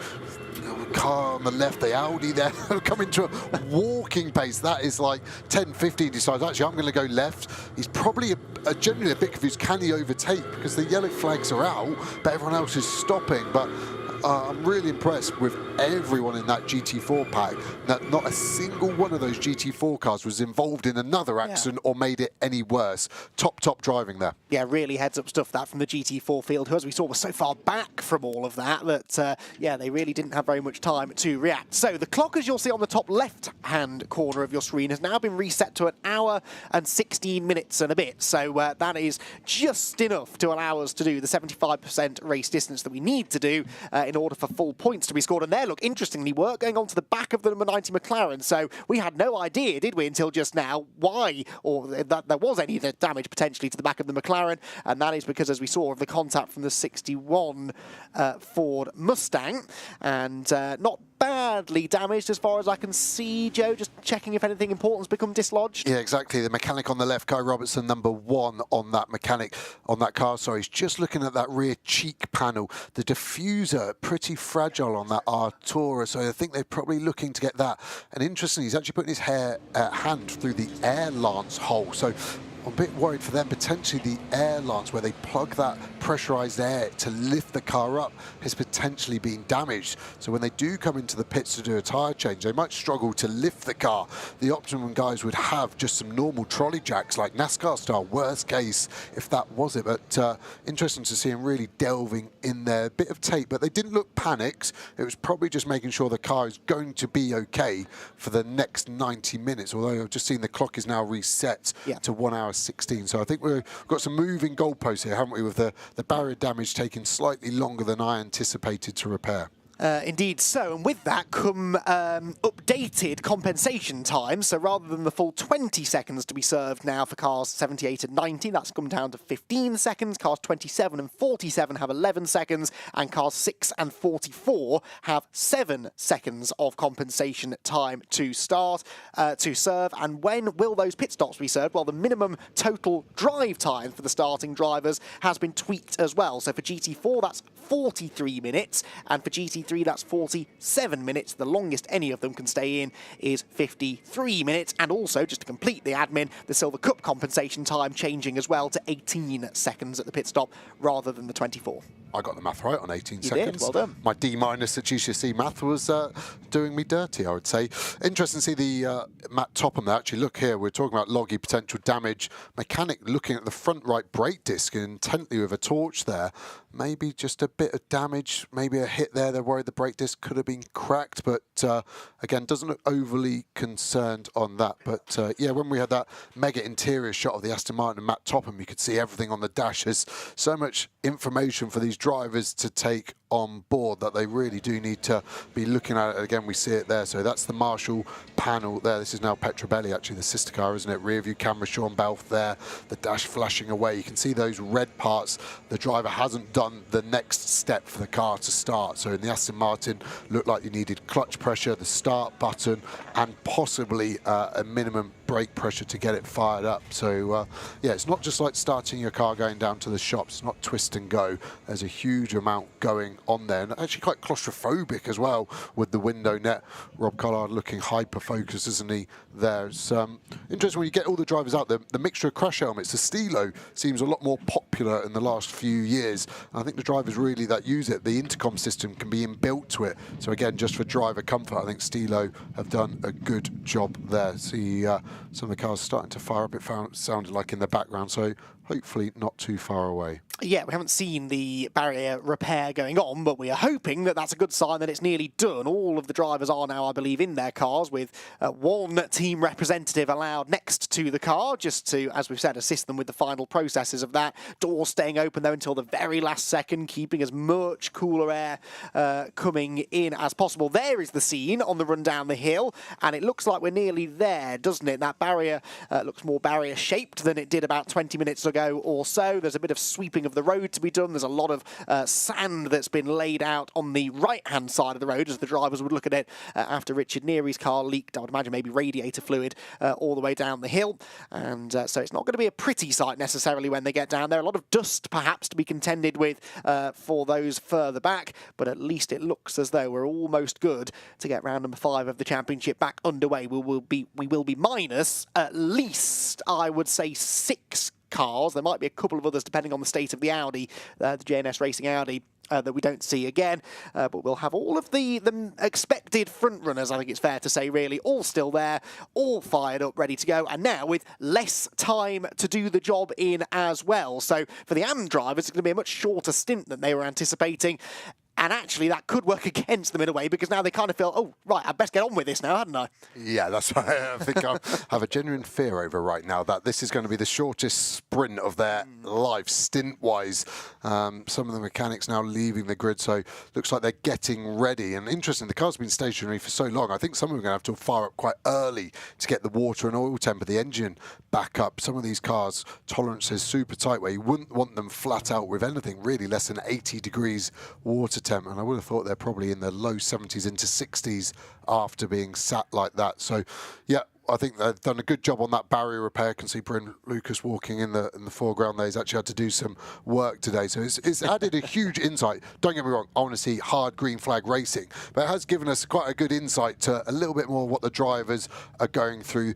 The door now closed on that paddock Artura. So yeah, we're not long from getting these cars rolling again. It really fascinates me. I've always said my interest in motor racing is not necessarily from a mechanical perspective. I'm fascinated in the psyche of a racing driver, though, and we really have had a great opportunity, courtesy of Bryn Lucas, fantastic work down on the grid, to really have some more in-depth chats with them than we normally do, to see how they interact with each other. That always really interests me as well. You know, you're sworn enemies when you're in the cars, but actually out of the cars, it's a really friendly paddock to be a part of. I've really enjoyed my time with British GT over the last few years, partly because of that, really. Everyone very friendly, everyone very welcoming. There's a good camaraderie, lots of banter between the teams and drivers as well, who, you know, the drivers, particularly the pro drivers, they're on the road together most of the year. They might not always be racing in British GT. You all know this better than most, Joe. 1 minute to safety car restart. 1 minute. Good news, 1 minute before the safety car leads the field away. But yeah, you all know this better than most, Joe, that for the life of a professional racing driver, you see an awful lot of each other, often racing different cars in different championship with different teams, but often a very familiar set of faces. Yeah, it's one big circus, and there's a lot of clowns in that circus. And yeah, we spend way too much time with each other, more than our families. And unfortunately, some of the guys, we do have some interesting dynamics, and it always seems to work in a mysterious way that the guy you crashed into is the guy that you see at the airport a couple hours later, and you have a nice awkward go. But no, everyone's here for the same reason. We love racing, we love GT cars, so you've got an inherent sort of synergy between it. That was the word I was looking for there. And it just means that everyone gets on and we have a good time. But as soon as it goes back to green, you have no friends. And you do see a lot of young drivers now actually starting to look like they don't want friends because they don't want that awkwardness when they're on track. The final bits of the barrier repair going, fewer and fewer vehicles there. They've done a good job. I think it looks like they're going to leave the second part. We're going to get rolling just as they're finishing. So that is super efficient, and I thank the Belgian workforce on that one. Indeed so. So we will have a safety car restart then. The race has restarted now, actually, because the time, as you can see, is ticking back down. And just to clarify, those minimum driver times, they have changed now. So for GT3, it's 47 minutes. For GT4, it is 43 minutes, and no driver can do more than 53 minutes of the race in total. So that is what the minimum driver times are set at, and the compensation times reduced as well slightly as a result of the reduced race distance. You can see still the recovery vehicles on track here coming down the hill, but they should all be out of the way hopefully next time around. But to Joe's point earlier on, they'll give the drivers, I think, a couple of laps at least just to build the temperatures up in the engine, in the brakes, in the tyres, to make sure that we're ready to go racing for what will be a single file restart in a handful of minutes or so. So a reminder then of the state of play. Kevin Say leads the way in the number 18 Mercedes. Giacomo Petrobelli still second. That remains grid order. That's about the only bit of the grid order that remains, though. Sean Balfe up into third position, Matt Topham fourth in the second of those Blackthorn Aston Martins, and Alex Martin fifth. Rob Collard, one of the big winners, up into sixth position. Morgan Tilbrook seventh. Mark Radcliffe is eighth. John Ferguson ninth, even though he was involved in quite a bit of that contact at La Source. He picked up a few spots nonetheless, and the top 10 actually completed by the GT4 leader, Freddie Tomlinson, but the 10th placed GT3 car, Mike Price, in the number 3 Mercedes. Tomlinson in the Ginetta leads GT4. Luca Hopkinson second in the number 17 Mercedes. Third position, Mark Warren for Forseti Motorsport. Fourth, Ian Goff even, and fifth, Zach Meakin. And again, a really good start for Meakin. Hopefully the back of the McLaren not too badly damaged after the whack it got from the Mustang. So the stage is set, Joe, and I still think we're in for a really topsy-turvy exciting race here. Yes, it's being shortened for obvious reasons, but still an awful lot of storylines to play out. Yeah, definitely. I'm just trying to look at some of the dashes here for tyre pressures. You could see the Lambo on board of Rob Collard staying off all of the curbs, which would indicate to me the tyre pressures are super low, probably 1.2 bar, and they would be more like 1.8 hot. So if the tyre is too low in pressure, the sidewall is so soft that using the curbs can damage the construction and later lead to a puncture. So they're going to be working these tyres and the brakes, try and get those heat in. You can now see the car. It will look fine from the outside, but if we were able to really get into the sidewall, super slow-mo, just trying to see the pressures on the screen there. Can't quite see it exactly. Looks like 1.4 to me there. So not a million miles away on Sean Balfe's car. But yeah, these guys will be instructed from the team, get these tyres hot. They'll have live telemetry back in the garage, so the driver can't lie and go, yeah, they're at 1.8, shut up. The teams will know they're 1.42, shut up and get on with your job and get going. I think we'll at least have one more lap past the pits under the safety car to make sure we are all up to temperature and good to go. Yes, because the last thing we want is them to descend upon Eau Rouge and suddenly find that they don't have the grip that they're expecting. So yeah, another lap or so at least, I would imagine, but the drivers at least getting themselves an opportunity to get back in the zone as well. There is the GT4 leader just going through shot, Freddie Tomlinson, Luke Hopkinson behind him, and the silver D2 Mercedes, one to watch on the restart as well. I think Ian Loggy, hopefully in an undamaged Mercedes. It did have a bit of contact, but hopefully it's largely undamaged, and he will be able to pick up a few small spots. He needs to, really, because he is 16 points off the championship lead at the moment. Fourth position, Phil Keane and Ian Loggy for 2Cs Motorsport, the best placed of the Mercedes, but with a bit of ground to gain in the points and in the race to get on terms with really all three of the teams ahead of him, the two Barwell Lamborghinis and the Garage 59 car of Sean Balfe and Adam Smalley, which of course we've seen is sat in third position. Into the pit lane comes John Ferguson. So John Ferguson then, they obviously are a little bit concerned about the state of that car. We saw him showing Rob Collard. I'm sure he's also explained to his team the state of the side of his car, and so he's going to get that looked into. He will drop down the order then, and that's a bit of a shame because actually whether through luck or judgment, he'd picked his way through the field nicely and really was confident that the BMW was going to come alive this weekend, but it's just not quite worked out for him. Yeah, we saw the damage, didn't we, on the right side, just behind the front wheel. Be interesting to see. The barrier's all repaired. There's a little ding from where Cavis had a slightly less impact speed than Orange. You can see all that dust put down, like you said, from the Neary leak. So it's quite easy to miss that, at least. You could actually see McDermott there in the paddock GT4 Mercedes just kick up a little bit. So could be a bit of a Dick Dastardly move, that. If you've got someone tucked up behind you coming out the source, go over to the right a bit earlier and put a face full of dust in there. So get back on board. A safety car in this lap. Yeah, I agree with that. Well done, Peter. Once past the pits, get everyone up to speed, so we'll start to see everyone now bunch up. There'll be a few interesting dynamics at play here. All the cars are going to have too much fuel on board for now their stint, so there's no need to look at ever saving fuel. So again, maybe some marginal gain stuff there on these safety car laps, being a lower gear first, second gear, burn more fuel, try and be a few kilos lighter than the cars around you. So yeah, it's interesting. There's a lot of things at play here. My actual sort of worry looking into my crystal ball is that with the change of the pit window, are some teams going to fall foul of when it opens? Because it's such a cement time. 2-hour race, 62 minutes, 58 for GT4, you know. But with the teams on it, with when the clock started at 1 hour 16 minutes and then they pit after 43, it's going to be pretty interesting. And I think we're going to see maybe a couple of admin errors potentially during the pit window. Well, we shall see then. We're right on board with Rob Collard, who's got his teammate, his big championship rival, right in front of him. One of his big championship rivals anyway, Alex Martin. That will be a fascinating battle when we get going again. And Rob Collard, who, as he mentioned earlier on, raced against Alex in the British Touring Car Championship a number of seasons ago. Now both find themselves GT racing for the same team, battling for a championship. And we are at that point of the season now, right in the middle of the year, where those points really start to matter and the teams and drivers who are doing well really look to protect that, maybe heading into the final third of the year. So the Lotus safety car then brings us out of Cours Paul Frere up towards Blanchimont. The safety car lights are out.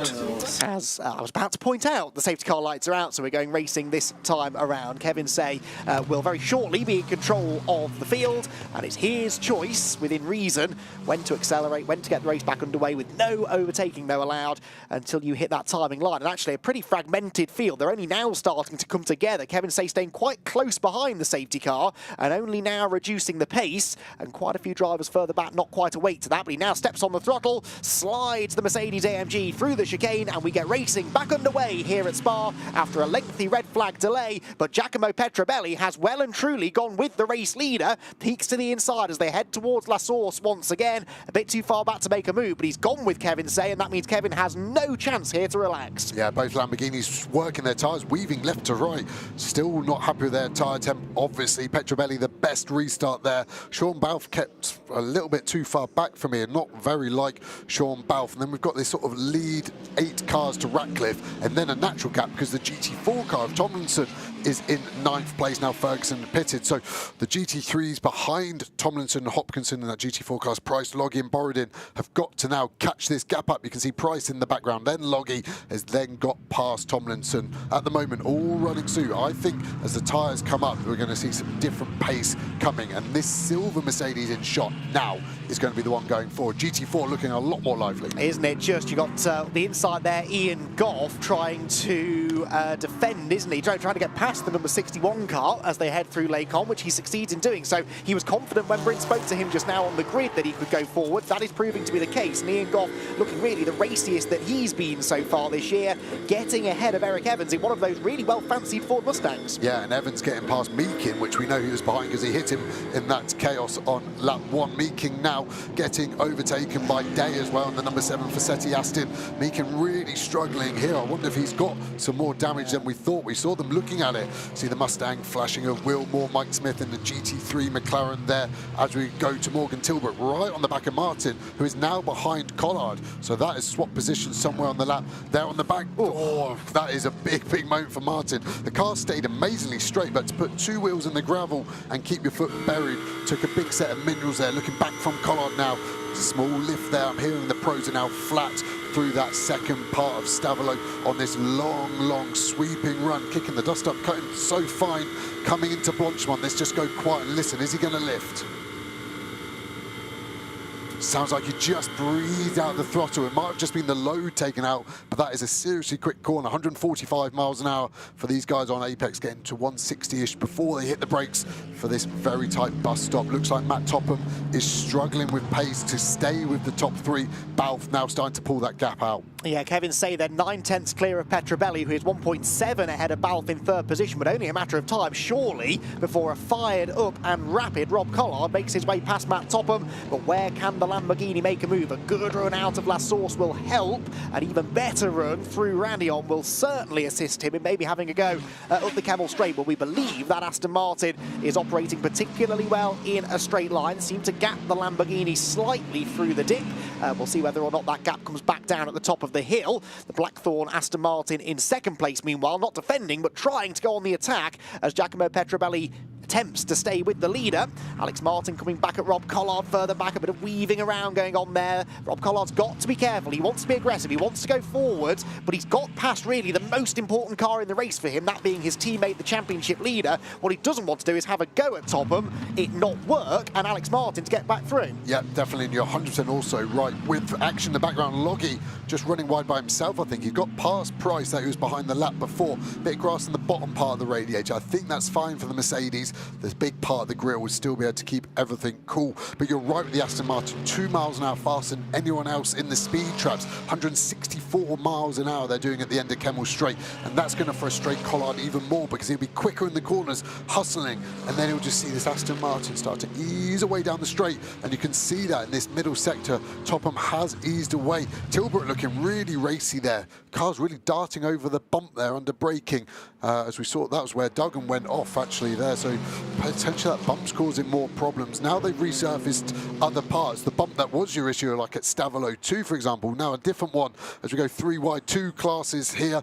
Buncombe round the outside. Smith going round the outside too. I think we've got a little bit of contact from the lap before with Buncombe down the inside of Goff. He's on the apex. Are we going to see a bit of contact potentially here? Goff has given him a lot of room, but Buncombe just runs out. Slight misalignment of lines, I would say there. It looked like they were both... Don't have another one. Okay. Buncombe went in hot. I thought he left enough room, and then Goff was just coming back, trying to open up that last part, and then really had nowhere to go. I don't expect much damage there as we see Smith around the outside, Borodin on the outside, trying to get out of the way of all of them by the looks of it. And then that gave Buncombe the momentum, even though it looked like Smith was potentially on the front foot there. McLaren do have a one-make series that normally uses the Artura, but why don't they just use the 720 GT3? Much faster and more dramatic. And guess what? There's a Ginetta GT4 allowed in. Which is still keeping up for the time being, because they battle there. Meanwhile, is John Ferguson. He pitted, Bryn tells us, because they had a cut in the tyre, probably after the contact that he'd had at the start of the race, so that's why they pitted him. But he came back out on the lead lap, caught the back of the safety car queue, and is as much a part of the race still as the likes of Chris Buncombe are trying to move his way through the order.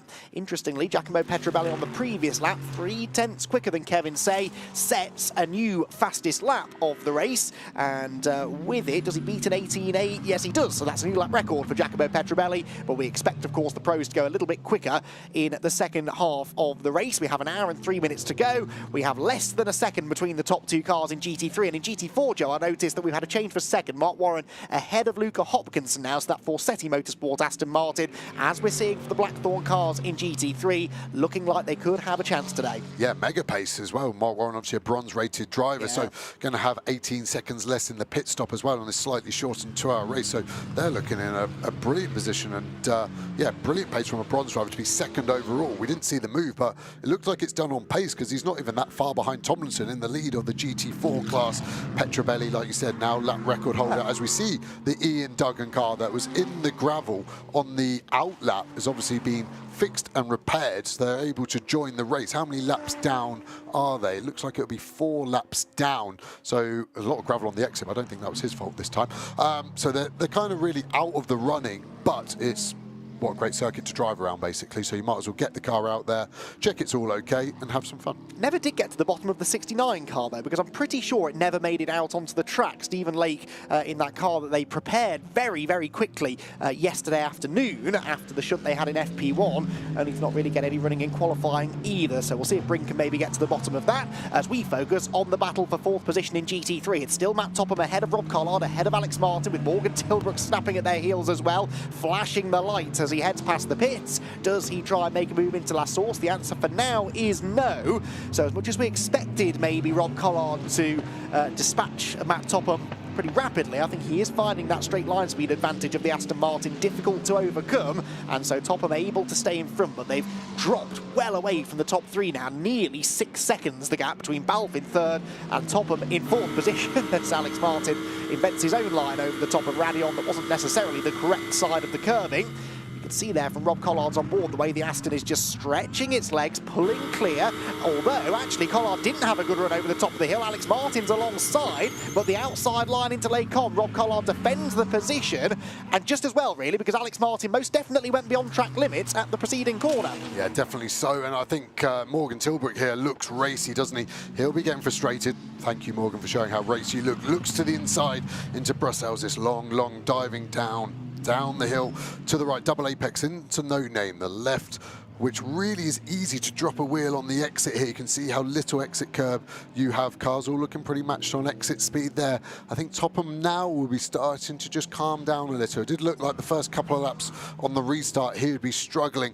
There is Warren in the 47 car, Hopkinson behind him. Look how much damage and tape that GT3 Audi has. That must be handling awfully. All the aerodynamics that the Audi factory would have done in the development of that car have gone out of the window, and the front splitter is not going to be feeling good. As we see, it was that day down the inside there, the 61 Mustang. I think that was for position, so a good move there, and a move that we're not normally seeing done on the exit of Lacombe by Jamie Day there, up to 4th place. Yes, he is. I wonder whether Eric Evans had a moment perhaps beforehand, but to your point earlier on, Joe, Mark Warren, the lone bronze ranger here amongst all of the silver drivers at the front. We know that that number 47 car on your screen will have a significantly shorter pit stop than all of the cars around it, 18 seconds shorter than all of the Silver Cup entries. He's losing about a second a lap at the moment to Freddie Tomlinson out in front, but he can afford to lose a second a lap for the entire rest of his stint, knowing that that car should still come out with the race lead. The flip side of that, of course, is that then it will be a Silver Cup car up against all of the pro drivers that are out there as well. So will they be able to manage that?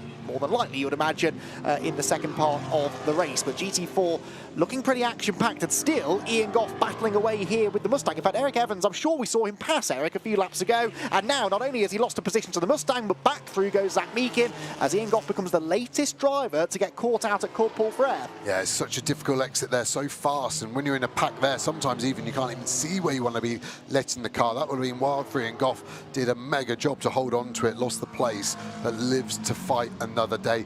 That Audi, for reference, I think the damage on it would be literally 2.5, 3 seconds a lap it's losing. So they're going to have a difficult decision to make at some point. Should they keep going with it as we go on board now with Eric Evans over the start-finish straight? Oh, big gravel kicked up. Was that just Morgan Tilbrook? Looked like he was the culprit there, didn't he?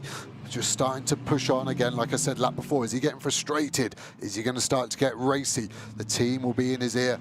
Marcus Clutton, his teammate, pretty aggressive by his own way, but his coach, his mentor, will be just on the radio. Morgan, baby, calm. We've got a long time. At least give me the car in this position. You're in 7th. This is brilliant. I'll be able to get us into the top 3 would be my prediction if I was Marcus Clutton. That car's had serious pace. Very status quo, isn't it, we're looking here. I think what we're seeing is that top speed of the Aston, making it safe in a straight line, and then the Lambo and the McLaren using the rest of the lap to get back on the rear of the Aston, then it drives away again. So it's cat and mouse. First one to make a mistake will struggle. Behind, you just saw Ian Loggy. He's really starting to catch this group as well. So are we going to get this as a 5-car battle? I think Here we see Loggy is on the move. He's had some nice clear air, be in a good rhythm. I think he's probably within striking distance in the next 3 to 4 laps. And what he needs to do is, when he gets there, is keep that momentum. Don't get held up and just strike. Hot knife through butter. Petrobelli behind Kevin Say. This is looking closer again, isn't it? It's going to start to ebb and flow. But I think Petrobelli, with this top speed, will start to go. Sean Battle from Car 62 is being shown a black and white flag. Your final track limit warning in the race. You must respect track limits.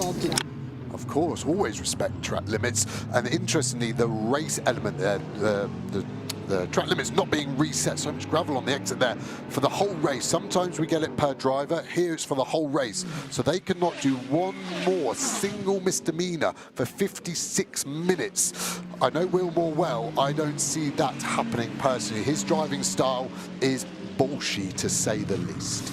Yes, exciting, certainly, but he needs to just rein that in a little bit more, doesn't he, now, to avoid a penalty incoming. The lead gap, interestingly, came down to 0.6 of a second at the end of Sector 2, went back out to 0.8 again by the end of the lap, back down to 0.6 again at the end of Sector 1 on the next lap. So it is at the end of those long, flat-out sections where Petrobelli is closing in on Kevin Say, and to your point, if he gets close enough, he should be able to make a move. Morgan Tilbrook again drifting wide coming out of Les Combes, and that means he has dirt on his tyres turning into Brissell. That means he's just got to be a bit more tentative on turn in and drops a length or so to Alex Martin in the process.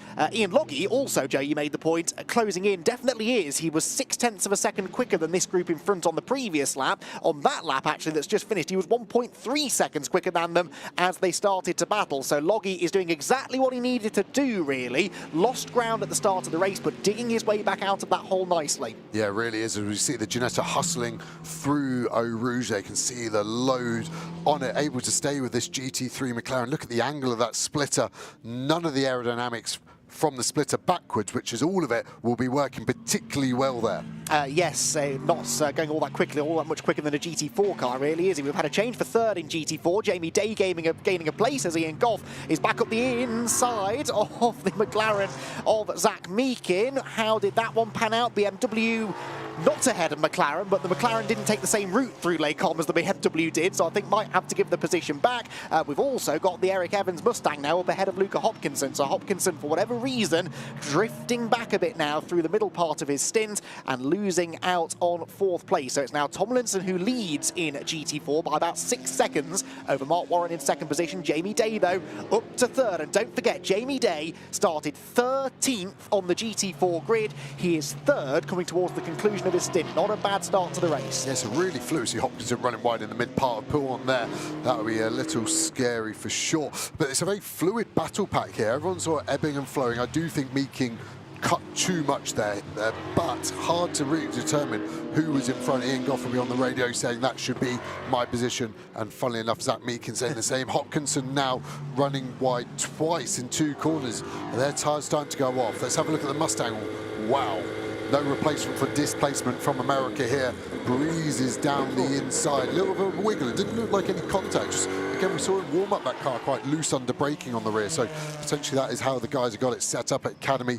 Sometimes it being loose under braking does promote good rotation in the car. What's rotation? It's when the car pivots for you, and it just means you have to use less steering and you can get a faster exit. Everything's good, but it can be a little lively. Meakin now really on the front foot. Where's Ian Goff gone? They were battling on the Kemmel straight down the inside. That is a lunge, but the inside, who's going to give up first? Neither, but it's fair. Car 77 is being shown a black and white flag. Your final track limit warning in the race. You must respect track limits. Now Meakin is out on the outside into La Source. Is he going to get it done? I don't think so. But that was super brave by Hopkinson. Really lunged it down the inside. Good driving by both. Space was afforded to both. Indeed so. Zach Meakin with a better exit from La Source is now pulling alongside Hopkinson, though, heading down towards Eau Rouge. This could get interesting. Who's going to back out of this first? Meakin's got his nose in front, but Hopkinson will try and stand his ground. Can't do it on the outside line. And so the McLaren goes by, but will now be giving a slipstream to the Mercedes up that Kemmel straight, and here comes Ian Goff as well with a run on the pair of them. This could get very tasty into the next braking zone. Zach Meakin, I think, sensibly hugging the white line down driver's right, defending his position, but Goff has driven clean round the outside of Hopkinson, now has a go at Meakin and can't quite outbrake the McLaren, but Ian Goff read that situation well. Really did. It was just that little bit further back to be able to keep the momentum up. I saw Jamie Day also getting down the inside of the teammate Mark Warren into Lacuma's. Hopkinson now got to run back on Goff. It looks like, can he brake later? No, he can't. Also saw a fair bit of damage on the front of Jamie Day, which isn't to be unexpected considering he's made up 16 positions. But yeah, just a few marks on the front of that number 7 Fassetti Aston Martin. Meakin now has got to wait a little bit, and this is what I mean, the fluid nature of this battle. They just seem to find so much pace. You can also see Dawson and Hatfield in the background starting to zone in on it. While we're focusing on this, as we have seen the teammates change, a little bit of damage on the front of that car. Like I said, a lap record has been smashed by Kevin Say now, 17.4. So that Mercedes is starting to find a little bit more lap time now. Second place change then, Jamie Day up ahead of Mark Warren. So what can Jamie now do about Freddie Tomlinson, who at the start of the lap was about 7 seconds up the road from him, but Jamie Day on an absolute mission and will now try at least to solidify second place in the race. Remember, he will have that Silver Cup time to be added on as he hands over to Mikey Porter a little bit later on in the race as they head towards Blanchimont now then. And the Aston Martins for Forseti Motorsport putting in a fantastic performance here, and particularly the efforts from Jamie Day in what could be significant for his championship aspirations as well, because that car, remember, came into the weekend second in the points behind the Jack Brown's Zach Meakin car, which seems to be struggling a little bit.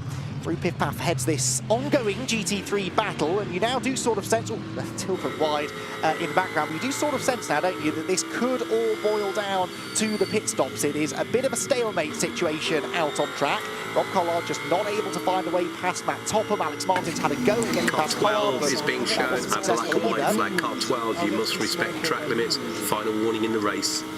Okay, car 12 being worn, that's the Paddock Motorsport GT4 McLaren of Ed McDermott. But yeah, you do feel that perhaps what happens in the pit stops could determine the outcome of this battle. And don't forget that Alex Martin has 20 extra seconds to serve. I think I'm right in saying none of the other cars in this battle have any extra time to serve. So he could be the big loser. And championship-wise, Joe, that's significant. Yeah, and again, that's just the ebb and flow of the championship, because you have one good round and you get that compensation time. Look at Loggy on the back.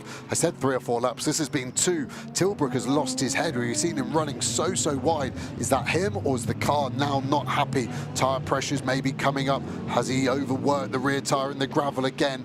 If he likes it, you should just go and do rallycross. I've seen him more in the gravel than I have him on the black stuff around here. Again, his teammate Marcus needs to be on the radio, calming him down. You could also see Rob Collard, as we went on board with him, not able to do Blanchimont flat yet. That surprises me. That has been flat for GT3 cars for quite a while. Look at the pace difference, 8 tenths, 4 tenths, 1.1 seconds.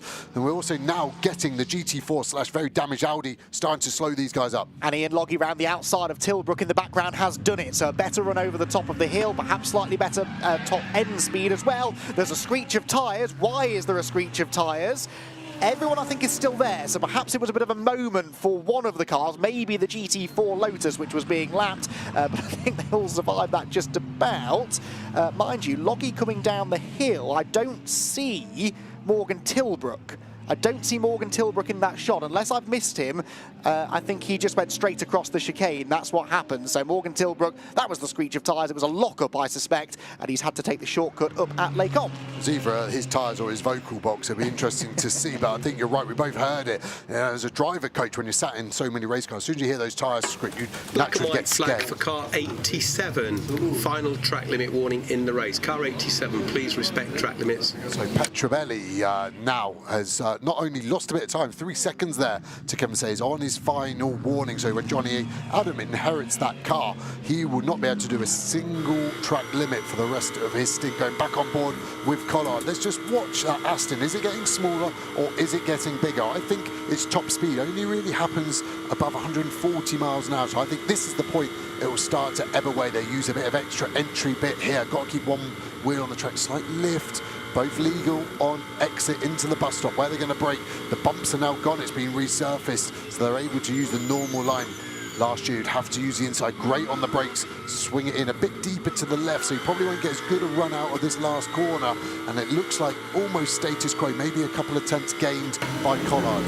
Black and white flag has been shown to car 17. Please respect track limits. Final track limit warning in the race. I'm going to have to give Peter Daly half of my wage at the moment, the amount he's having to talk. That is Hopkinson, who is now behind Goff again in that GT4 battle. I think Collard now is almost probably running out of options. As they go through Eau Rouge, he probably feels he's carrying a bit more speed, and then, like I said, the Aston just starts to stretch its legs. It goes round the kink here on the Kemmel Straight. Martin now really with no pressure behind. Loggy a little bit the way off. Colin White staying out of the way there. I think both Lambos will get past that. Potentially no. He's going to slot in. Martin now looks to the inside. That is a late lunge. Be interesting to see if there was a Lamborghini length or whip, sorry, shall I say, left on the inside, as we now see them dive down the hill into Brussels. He did get through and didn't look like he lost much time. Loggy through as well. Just seeing where Tilbrook dropped all the way down to. Tilbrook only 7.1 seconds behind, so it must have been a real half spin. It's not quite enough for a full spin, but too much for just a moment. Yeah, I think he went right down the escape road, had to weave between some tyres maybe to get back out onto the track. But as you've seen, we're now into some of the lapped traffic, some of the GT4 lapped traffic, and that could present an opportunity for any one of these drivers really, but specifically for Rob Collard, because all it takes now is Giacomo Petrobelli to slightly stumble over a back marker on corner exit, and that could give Collard that extra bit of impetus that he needs to make the move stick. For now though, it's a clear track in front of them as they head down through Stavelot. It's a clear track all around for Freddie Tomlinson, but there in the background, look, is Jamie Day. What is this gap? Well, Tomlinson does a 2-minute 30.0, Day a 30.2, so it's still creeping out ever so slightly as Mark Warren-Joe from third place in GT4 dives for the pit lane. Yeah, pit window now open. Obviously, like I said, a fluid sort of situation with race length and pit windows being changed, but not surprising seeing the Pro-Am cars coming in first. Warren, Goff and Dawson. We're also seeing Will Moore pitting as well, so these guys are going to be here now for the next 150 seconds or so. So as we see Mark Smith coming on, is that car crabbing or was it just the bodywork? But he was in the wall on the exit there of pit path. So car 62 drive-through penalty, not respecting track limits. Car 62 drive-through. So I did call it saying that would be hard for Will Moore to do, and he's proved me right. So he's in the pits, but this won't be his drive-through. So Matt Nicol-Jones will take over and have to do a drive-through within his first 3 laps of his stint. You can see all the cars refueling. Colin White coming in there to hand over to Tom Holland. You see the Toyota in as well as Speedworks. CWS all the way at the end. You can see the lollipop man waving his lollipop, beckoning Colin in to stop. Colin been really good in British GT this year, I think. He's done so much racing.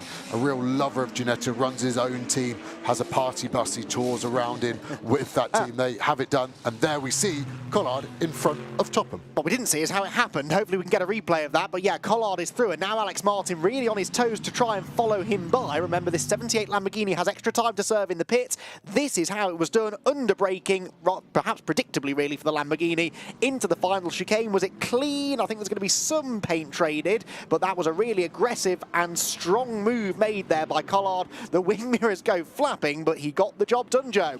Yeah, really nice. For me as a driver, it was clean. As soon as they both got to the apex, anything like this is afters and is fine. Topham obviously lets him have the outside and doesn't run him out of road too aggressively, but super slow-mo, those mirrors probably a couple of grand each, so you wouldn't want to hit them too hard. But look at Collard now go. He's probably gapped him by 1.4, 1.5 seconds already within just over half a lap. So tyre change going on. Will Orton now taking over from Mark Warren, leaving 18 seconds quicker than all the silver cars. So I expect this car to be in the lead after all the pit stops are complete. Sorry, Joe, except they do have 15 seconds, or they did have 15 seconds. That's now 11 seconds, isn't it, of compensation time? So I'd forgotten that as well, in fairness. But they will have to spend a little bit longer than some of the others, which does really sort of mean now that it is maybe Jamie Day's task to go, or not Jamie Day, it'll be Mikey Porter, won't it, to go chase off after that Ginetta in the second half of the race. Out goes Will Orton, out goes Seb Morris. That gap you can see visibly has come down between the two of them. them as a result of that extra time to be served for the Aston. Yeah, I think Tom Wrigley is actually in front of this pack as well. You can just see him there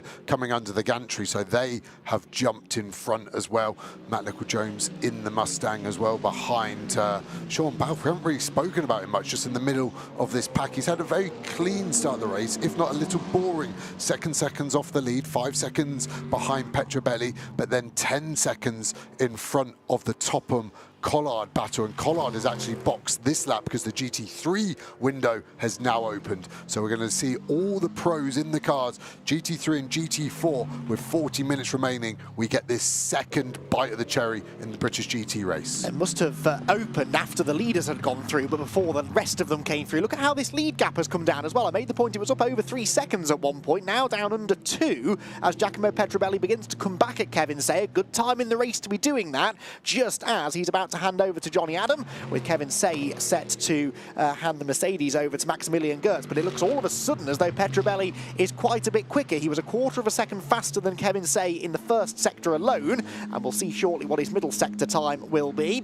There, meanwhile, is the activity at Barwell, so the pit stop for car 78 will be 15 seconds longer than the pit stop will be for car number 63, and they're going to try and get him on a 45-degree angle before they lift the car up, and then that means that they can release him straight out into the fast lane. Yeah, they must be scared that Garage 59, the team next to them, and RGN are going to box and potentially box them in. So they've got extra time, got to be stationary, well, in the pit lane for 1 minute and 20, so probably stationary for 90 seconds or so. You can see Ricky just starting to creep forward. The engineer, although not in front, will be releasing him over the radio saying you're clear. Nice clean leave. Remember the sister car, Martin handing over to Mitchell, having that compensation time. As we see the leaders, I expect both of them to stay right and dive into the pit lane. You can push all the way in past this first white line, and we actually had contact between Howard and Matt Topham in warm-up as they came to the line, getting it down to the pit speed limit. Balfe as well now in, so that's all the GT3 cars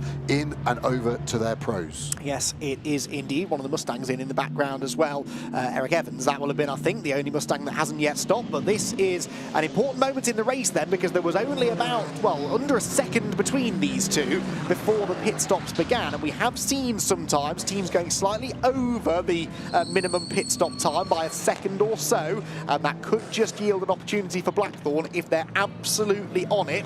Are they willing to take a risk in just releasing that car a bit sooner? They can't cross the pit exit line even a fraction of a second before that minimum pit stop time has elapsed, but the closer they cut it, the more potential there is for time to be gained. So fuel going in, Johnny Adam ready and waiting to be plugged into that car. We saw Balfe in the background in the McLaren as well. There you can see the 2Cs Motorsport team going to work already on the tyre change then actually on the number 18 Mercedes. Maximilian Gertz versus Johnny Adam. This is a battle, Joe, that I am very much looking forward to. Yeah, I think super fast drivers, Mercedes factory driver versus Aston Martin factory driver, both clean, both fair, but both serial winners in their respective championships over the years. Still feel keen getting in now to the D2Cs car. Loggy really doing a good job to bring that car back into contention and getting it into that top 7 within striking distance there. Tyre change still going on. Looks like there's potentially some damage there on one of the Blackthorn cars. They had that in free practice, running wide and dislodging sort of that rear window, but looks like the team were happy and they're going to drop it and let it go. Right, keep your eye on that number 18 Mercedes then. When it gets released a few seconds later, the 87 Aston Martin should go. Here we go. This is Maximilian Gertz rejoining the race. Will he stay in front of car 87? We'll find out momentarily, because here is Ricky Collard, who of course is the highest placed car to have made a pit stop. We have to factor him in here as well, but this car was a long way further down the road than the two that we just saw in the pit lane. Yeah, but what's Ricky Collard's going to be faster over a lap? This is effectively an undercut, probably 3 seconds, but he's still a long way off the back, isn't he, of Maxi Gotts, who's probably car 10 seconds ahead. 15 is being shown a black and white flag. Final track limit warning in the race. Okay, so that's we'll get to that in a moment, because what we did see there was a much bigger gap between the number 18 Mercedes and the number 87 Aston Martin that we'd had before. Look, there is Maximilian Gertz, and in the background, Johnny Adams. So good work from 2Cs Motorsport. As long as they were underneath that minimum pit stop time, they've made a net gain there, haven't they? Behind will be the Aston Martin of Johnny Adams. There, look, is the number 59 McLaren, which is still in third position, and then it will be Ricky Collard in fourth. Black and white flag is being shown. Please respect track limits. Final warning in the race. I think we're going to have a fairly long list of drivers and teams being penalised for track limits before the end of the race, which is still 38.25 minutes away, by the way. Oh, there's Phil Keane on the inside of Marcus Clutton. Marcus Clutton hanging on around the outside line. This is all over, probably still a position inside the top 5, I'd say, but Phil Keane on his toes immediately. Yeah, and these obviously swap positions because they pitted the other way round. So it'll be interesting to see which one left the pits first. We're talking about drivers being friends. Marcus Clutton and Phil Keane actually good friends. They've raced in many cars together as teammates, so they will respect each other, but it will go hard and fair. And like I said earlier, I think Marcus Clutton's got good pace. The couple of corners we've seen this battle, he's actually pulled away a little there from Phil Keane, so we'll see where that starts to go. But yeah, I think Clutton will be fired up after seeing a bit of a messy stint from Morgan Tilbrook. Yes, he will, won't he? And so often this year we've seen this from Clutton, jumping in the car with ground to make up. He's a racy driver, he's aggressive when he has to be. We know he's capable of doing it, but we'll see what he can achieve before the end of the race. There, meanwhile, was your leading GT4 car. So this is the DTO Motorsport Ginetta. They will have an extra 18 seconds to serve because they're a silver combo. And Freddie Tomlinson handing over the reins now to Stuart Middleton for the second part of the race. You can see why that Ginetta's so good on the curbs. So that car in the air, the wheels are just clearing the ground. The suspension has so much droop in it that it's able to, obviously, as it hits the curbs, alleviate that suspension back down to the ground quickly. You can see they can just about clear the gap at the top of the arch. Car 9 is being shown a black and white flag. Final track limit warning in the race. Car 9, please respect track limits. And I think that's the 5th GT4 car in a row now to get the track limit warning. So the GT3 guys seem to be doing a better job, slightly easier, got more aero grip, so you are easier. It's easier to place the car in a GT3 than it is in a GT4 when you're on the limit, in my opinion. Phil Keane, Car 99 is being shown a black and white flag. Please respect track limits. Final warning in the race. Ollie Webb proving me GT3s can get track limits as well. Thank you, Oliver. So yeah, it's just really difficult there, but I do think Phil Keane had caught Marcus back up a bit on that second part of the lap. 63 car is procedure. Car 29 is being shown a black and white flag. Final track limit warning in the race. Car 29, you must respect track limits. Okay, I'm going to finish my point. So the 63 car, I think that was them going nose out, which wasn't needed in hindsight because no one boxed. And there isn't in the reg, because the regulation is that you can skate in if needed, but you should be parallel to do your procedure, which they were, but then they moved, and as you said, there's a switch there for position, so a quick pit stop from the GT4 guys there. But they're all behind, certainly Wrigley in the 29 BMW, and I think Will Orton in the 47 Aston Martin as well, because of course they were Pro-Am cars, they had a shorter pit stop, and they've now got their pros in the car, who should in theory be quicker than the Silver Cup drivers, although a lot of these Silvers, as we know, are very, very talented indeed. So that is the race leader, I believe, in GT4, car number 29, and the next two cars behind. I mean, look who we've got here. We've got Orton in the 47 and Seb Morris from the back row of the grid. Seb Morris running in third position and really in desperate need of a good result. Yeah, definitely so. And just he's only 0.8 of a second behind. This is the top 3. So they're all Pro-Am cars. They are tight, aren't they? And then we get the Audi that's still limping around. Then the first lot, the Silvers. Middleton now back in front of that Aston Martin. So got that move done down the Kemmel Straight, I would guess, under braking. So it'd be interesting to see if these Silver cars, the 56 Ginetta and the 7 Aston Martin, can actually get up to the top 3 Pro-Am cars.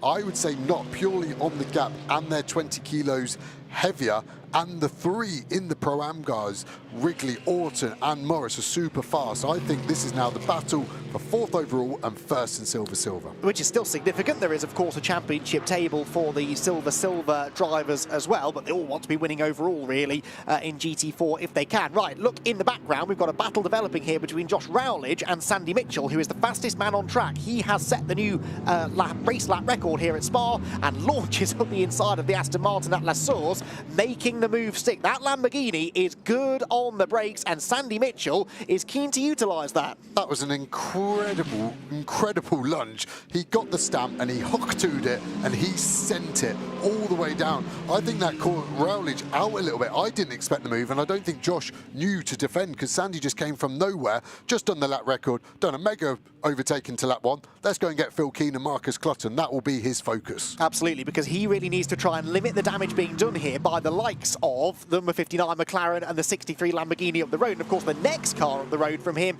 as Joe said, Phil Keane, car number 6, 4th in the championship. So this is going to be a really lively battle, I suspect, and a really important one perhaps when we get to Brands Hatch at the end of the season. Keane arguably bottled up slightly here behind Marcus Clutton, who's doing his best to extend his margin in 5th position. These two, by the way, are 13.6 seconds behind Ricky Collard, who is in 4th position.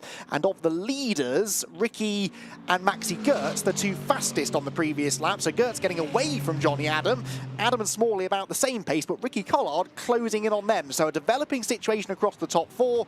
This, at the moment, though, the battle to watch. Yeah, really, really intense. On the timing screens as well, just see Marcello now fastest lap record again. So all the way down in 11th after all the issues Ferguson had. Obviously that cut tyre on the safety car restart, having to come in and losing a lot of positions there. But Marcello showing potentially that BMW starting to get faster. Ram have really struggled with it. Speak to Charlie Faggett, the team there. They're trying to extract this performance, but it's not been easy for them so far this year.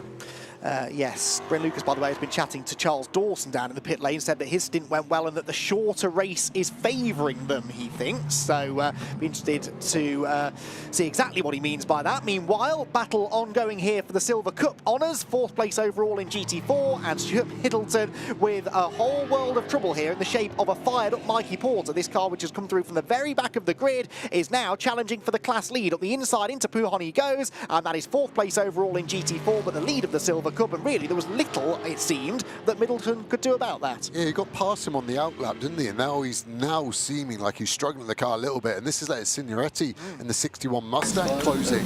Car 12 has a drive-through penalty for not respecting track limits. Car 12, drive-through. Who is car 12? Matt Cowley. Okay, so, wow. Jesus, that was a big movement on the outside as well. So Signoretti was catching. Bit of damage on the front end there, potentially. Is that first lap when he went in the back of Meakin's McLaren? So much to remember that's already happened in this race. But all that hard work he done of catching these two while they were battling, I think he's just undone with a small mistake on the exit of Piff Path. Still within striking range, but it's maybe going to be another few laps till he can make this a 3-car battle. Signoretti, also a silver-graded driver, so battling for the same class honours, class within the class anyway, as the two ahead of him. And it does look like that Mustang is liking Spa and seems to have been going well here all weekend long. So we'll see whether or not he's able to bridge that gap over the next handful of laps. Team manager of car 15, 15 to race control, please. Car 15 team manager being summoned to race control. 15, now that's the Raffaele Marcello John Ferguson BMW. Not entirely sure what that was all about. We did see John getting involved in the turn 1 lap 1 incident, but whether it's something else that's happened after that, now he's getting them in trouble, I'm not so sure. We'll await further news on that one. The GT4 field, though, barrels down towards Eau Rouge. And what is the situation at the front of GT4? Well, Stuart Will Orton, I should say, is losing time to Wrigley at the moment. Wrigley on the previous lap was 3/4 of a second quicker than him. Seb Morris, though, quicker than Orton, so 2nd to 3rd is creeping down now. In fact, it's under a second between those two as it stands. As we see here, Maximilian Gertz weaving his way through the traffic, accelerating out of La Source with Joe, an ever-increasing lead. Yeah, it's really, really easy at the moment, isn't it? He's just extracting so much pace there. 3/10 again at the end of that last lap. And it's similar pace to Smalley, but at the moment, Johnny Adam just not able to sort of get the pace that we saw at the end of the stint for Petrobelli. We saw Petrobelli's pace fluctuate a little, but definitely towards the end, we saw him came back in on Kevin Say, but Johnny Adam just not able to go there. So that's the top 3. You can see Smalley in the background there. Ricky Collard 4 seconds behind him and catching ever so slightly after the last couple of laps. But these sort of top 4 really a sort of status quo, aren't they? I don't think we're going to see a change of position at the moment with 30 minutes to go. No, but you never know. A bit of traffic could come into play. Maybe a late safety car, whisper it. So I'm sure Adam Smalley will keep the pressure on. Car 15 has a drive-through penalty. Car 15, you must respect track limits. Drive-through penalty. Right, so that's the reason that the team manager was being summoned to race control. So that is the number 15 BMW, the Ram Racing BMW, now in the hands of Raffaele Marcella. So he set this new lap record, but I suspect maybe did so slightly illegally at one point or another, and he'll be allowed to keep the lap record, I'd imagine, but unfortunately we'll have to head to the pit lane to serve a penalty. Illegal feels a bit strong, isn't it? He's just bent the rules. It's like a victimless crime, like a bank job or insurance fraud. You should be allowed with it, but maybe that is why the team manager was called before that penalty.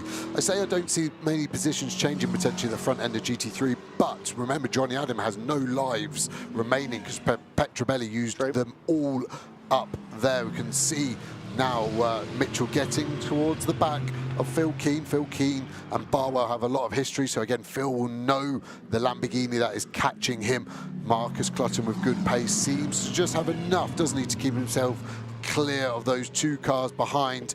I do think Rowledge is coming with Mitchell. We saw Mitchell overtake him, but I do think that it looks like Rowledge has probably got a slight pace advantage over the last few laps on Phil Keane and Marcus Clutton. So this potentially could become a four-car battle. We saw Marcus Clutton's teammate Tilbrook really struggle with the car as the stint went on. Is that going to be a car issue, or was that driver or tyre set specific issue for that car? Well, let's find out then, shall we, over the next handful of minutes as these three continue to punch themselves ever closer together. And all three of these cars, remember, up there in the championship, all three of them within the top 6 in points at the moment. No doubt about which the quickest is right now, though. It's Sandy Mitchell who closes right in on Phil Keane as they headed towards La Source. So 3 different makes of car: McLaren, Mercedes, Lamborghini. Who's going to have the best traction off the hairpin, and who crucially will have the best top-end speed at the end of the Kemmel Straight? You do get the feeling, don't you, really, that if Sandy Mitchell's even almost close enough to Phil Keane, he will probably have a go, because that car excels under braking. Really does, and there's such a great shot there, the snappiness of the movement for Rouge, so much tyre load through. You can see the smoke billowing out. I think this GT4 car, Matt Cowley, could get into question where they're going to catch that, maybe on the run to Pouhon, potentially looking at the gap. All the cars riding the curbs well. Sandy Mitchell just seems to be able to open corners up better than the two in front of him. Just got a bit more grip underneath him. There is Cowley. What's he going to do? I think he'll probably stay to the right out of here and give the GT3 cars the inside, but I think it's going to hurt Clutton more than everyone else. Car 56 is being shown a black and white flag. Car 56, you must respect track limits. And Clutton does clear without problem. I thought he was just going to get caught up, but Mitchell does get caught up by Cowley there. Yes, he did. Just drops a little bit of time through Pouhon there, so Sandy Mitchell not getting the rub of the green in traffic, and it will take him another lap now probably to get back onto terms with Phil Keane, and drops almost back into the clutches now of Josh Rowledge behind. Interestingly as well, just to update you on the situation out in front. Car 7, car 47, 47, single digit 7, you're being shown a black and white flag. This is your final track limit warning in the race. That's the pair of Forseti Motorsport Aston Martins, Will Orton and Mikey Porter, being warned. But at the front of the GT3 field, the last 2 laps in a row, Johnny Adam has been significantly quicker than Maximilian Goetz. Of course, as I start making that point, he drops 9/10 of a second and the gap's back out to 6 seconds. It could well have been traffic-induced, but that's a sign, isn't it, Joe, that this lot have got quite a bit of lappery to be done over the next few laps. Yeah, we can see on our live tracker there's quite a few GT4 cars that they're going to be catching over the next few laps as they all bunch up. Car 2 is being shown a black and white flag, your final track limit warning in the race. Where are we up to? Al Buncombe and the RGN there, number 2, getting his last warning, and this is going to be a 4-car battle. Rowledge has caught up on the back of it and is going to be in a grandstand position when they start to catch these cars. The Mustang is next. I actually think they're going to catch him towards the end of the Kemmel Straight, potentially, so might be okay for the first 2 here. Mitchell, what's he going to do? He's going to start to get in a bit of dirty air. You can actually feel Keane's bonnet waving around as we see a good lunge on Middleton there, trying to get down the inside of Signoretti, but those positions have changed. 61 is being shown a black and white flag, your final track limit warning in the race. That car we're seeing on screen, but he is now in front of the Ginetta. So Signoretti, we saw, was catching, dropped a wheel on the exit, sorry, of Piff Paff, but now the pace of that Mustang is good, as they have caught the Mustang.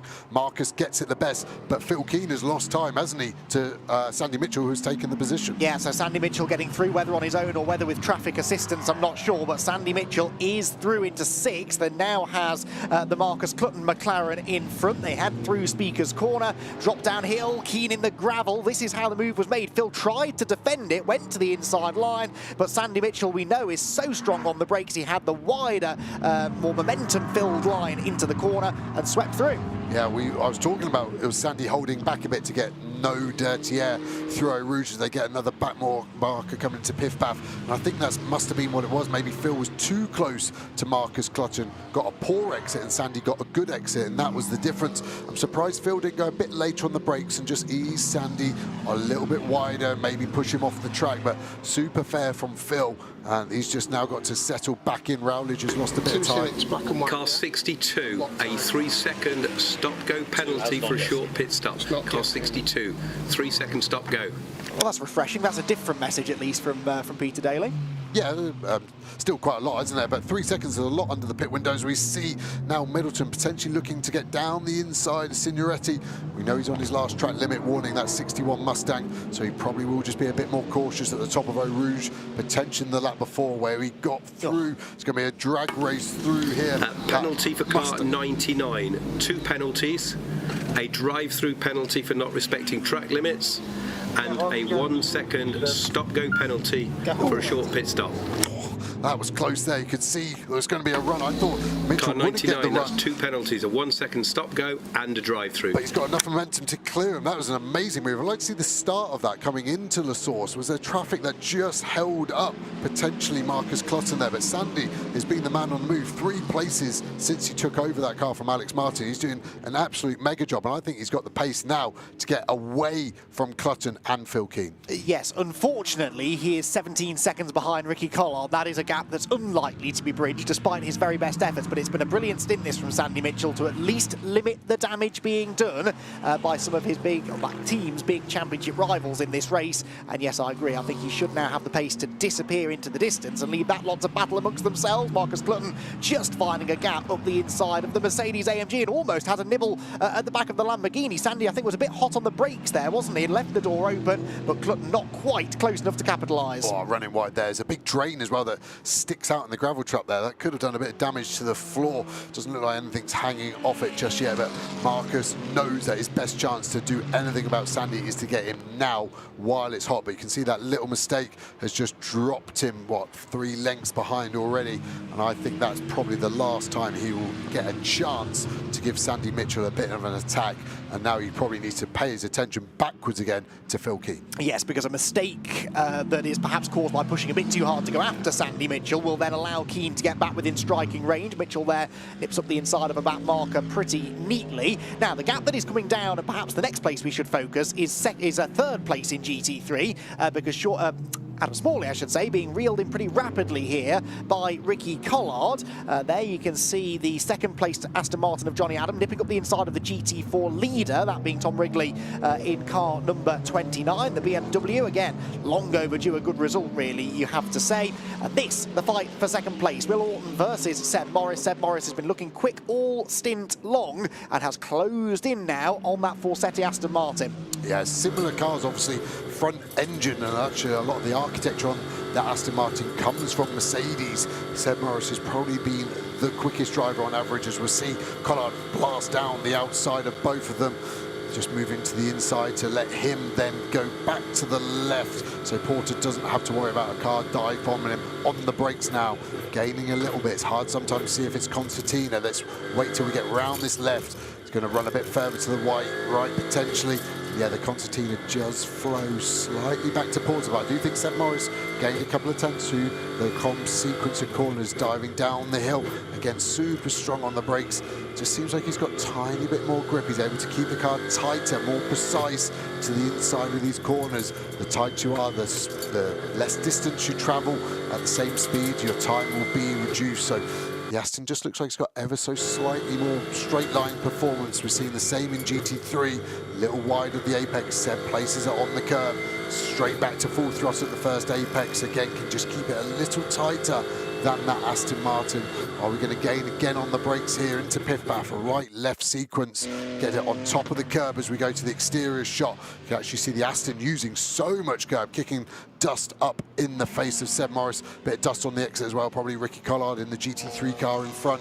But this battle, I think, is going to be pretty interesting for the last 19 minutes of this race. Yeah, Will Orton and Mark Warren so far this year with 2 second-placed finishes, and they've been in the top 6, I think, in GT4 in every race so far, so they have been pretty consistent. That is why they sit third in the points, 11 points clear of Charles Dawson and Seb Morris. We ride on board with Seb now as they battle for second place in class. That's both within GT4 and GT4 Pro-Am, incidentally.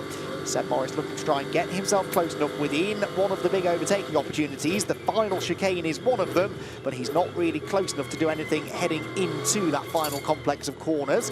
Are they still catching Tom Wrigley as well, is my next question. Well, Wrigley on this lap does a 32.2. That wasn't particularly quick, and yeah, it was about 4 tenths slower than Orton and about 6 tenths slower than Seb Morris. So Seb will be feeling here, won't he, Joe, that if he can get past the Aston Martin, he might have a chance of chasing down the leader. Track limit warning in the race, car 95. Still getting these last track limits. I think we're going to see, like, what, 3 or 4 more drive-throughs in the final part of this race. So a lot of drivers will be told by the teams, you're on your last warning, we need you on your best behaviour. The hot spot here is on the left. Got to keep one wheel on the track. Seb Morris is on his last warning. A little hard to see from this camera angle if he was legal, but he was right on the limit, that's for sure. And look at that BMW, it's all starting to bunch up a little bit. It's going to get interesting, and here come a GT3 battle pack to add a little bit more spice to it. An already very hot move here from Seb Morris. Is he going to get it done? Porter to the inside, cuts it, but I still think Seb Morris is going to keep this, and job done. Similar to Stanley Mitchell's move. Car 61. Just wanted to say 61. Car 62 is being shown a black and white flag. That's your final track limit warning in the race following your drive-through. One more track limit, one more drive-through.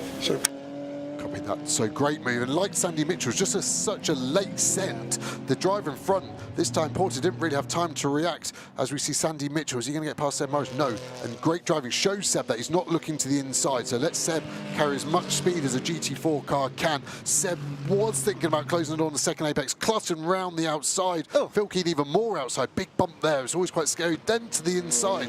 Phil is now on the front foot. It looks like he's woken up and he's decided, Marcus Clutton, you are mine for the taking. Josh Rowledge did catch up this pack, but then it's just seemed to have dropped off the back of it again. So it's Team manager car 31 to race control, please.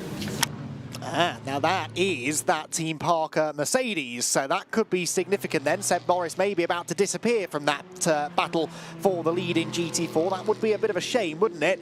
Because he's put in a really good drive once again this afternoon. Now this is your championship leader in GT4, and this is about the furthest down the order we've ever seen car number 90 this season. They are only 10th position, battling away here with the number 95 of Callum Davis for 9th spot in the race. There is no doubt in my mind, Joe, that knock it had with the Mustang on lap 1 must have deranged something at the back of the car, because this has not been the sort of performance we've been used to seeing from that Optimum Motorsport McLaren. Yeah, 100%. Sorry, just seeing Phil Keane on the outside of Clutton here into turn 1. What's his move? Is it later on the brakes, or is it trying to get the cutback? Looks like Clutton was late, but then blocks the inside. Phil Keane calls his bluff and goes, okay, I'll just carry a bit more speed and go all the way around the outside. I think Marcus was too obsessed with stopping the run of Phil Keane, so he stopped it, parked it on the apex, and Phil Keane had one of the easiest overtakes in hindsight that he will ever have. What's the straight line performance like? He's got such a run all the way through. I think both those cars flat through Eau Rouge, so the extra speed was all the way from the exit of La Source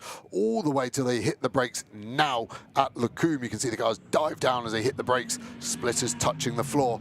Marcus Clutton won't be happy as we go back to this battle. Yes, you're right, you put a leech on my brain. I can't understand how slow this Optimum car is. Is it the damage? It doesn't look that bad, does it? Really struggling, but then all the McLaren GT4s are struggling as we see Marcello thread it through the middle there. I mean, what's the first place McLaren? It's Walker, isn't it? All the way down in 7th position at the moment. So McLaren not suiting it in the GT4 class around here at Spa.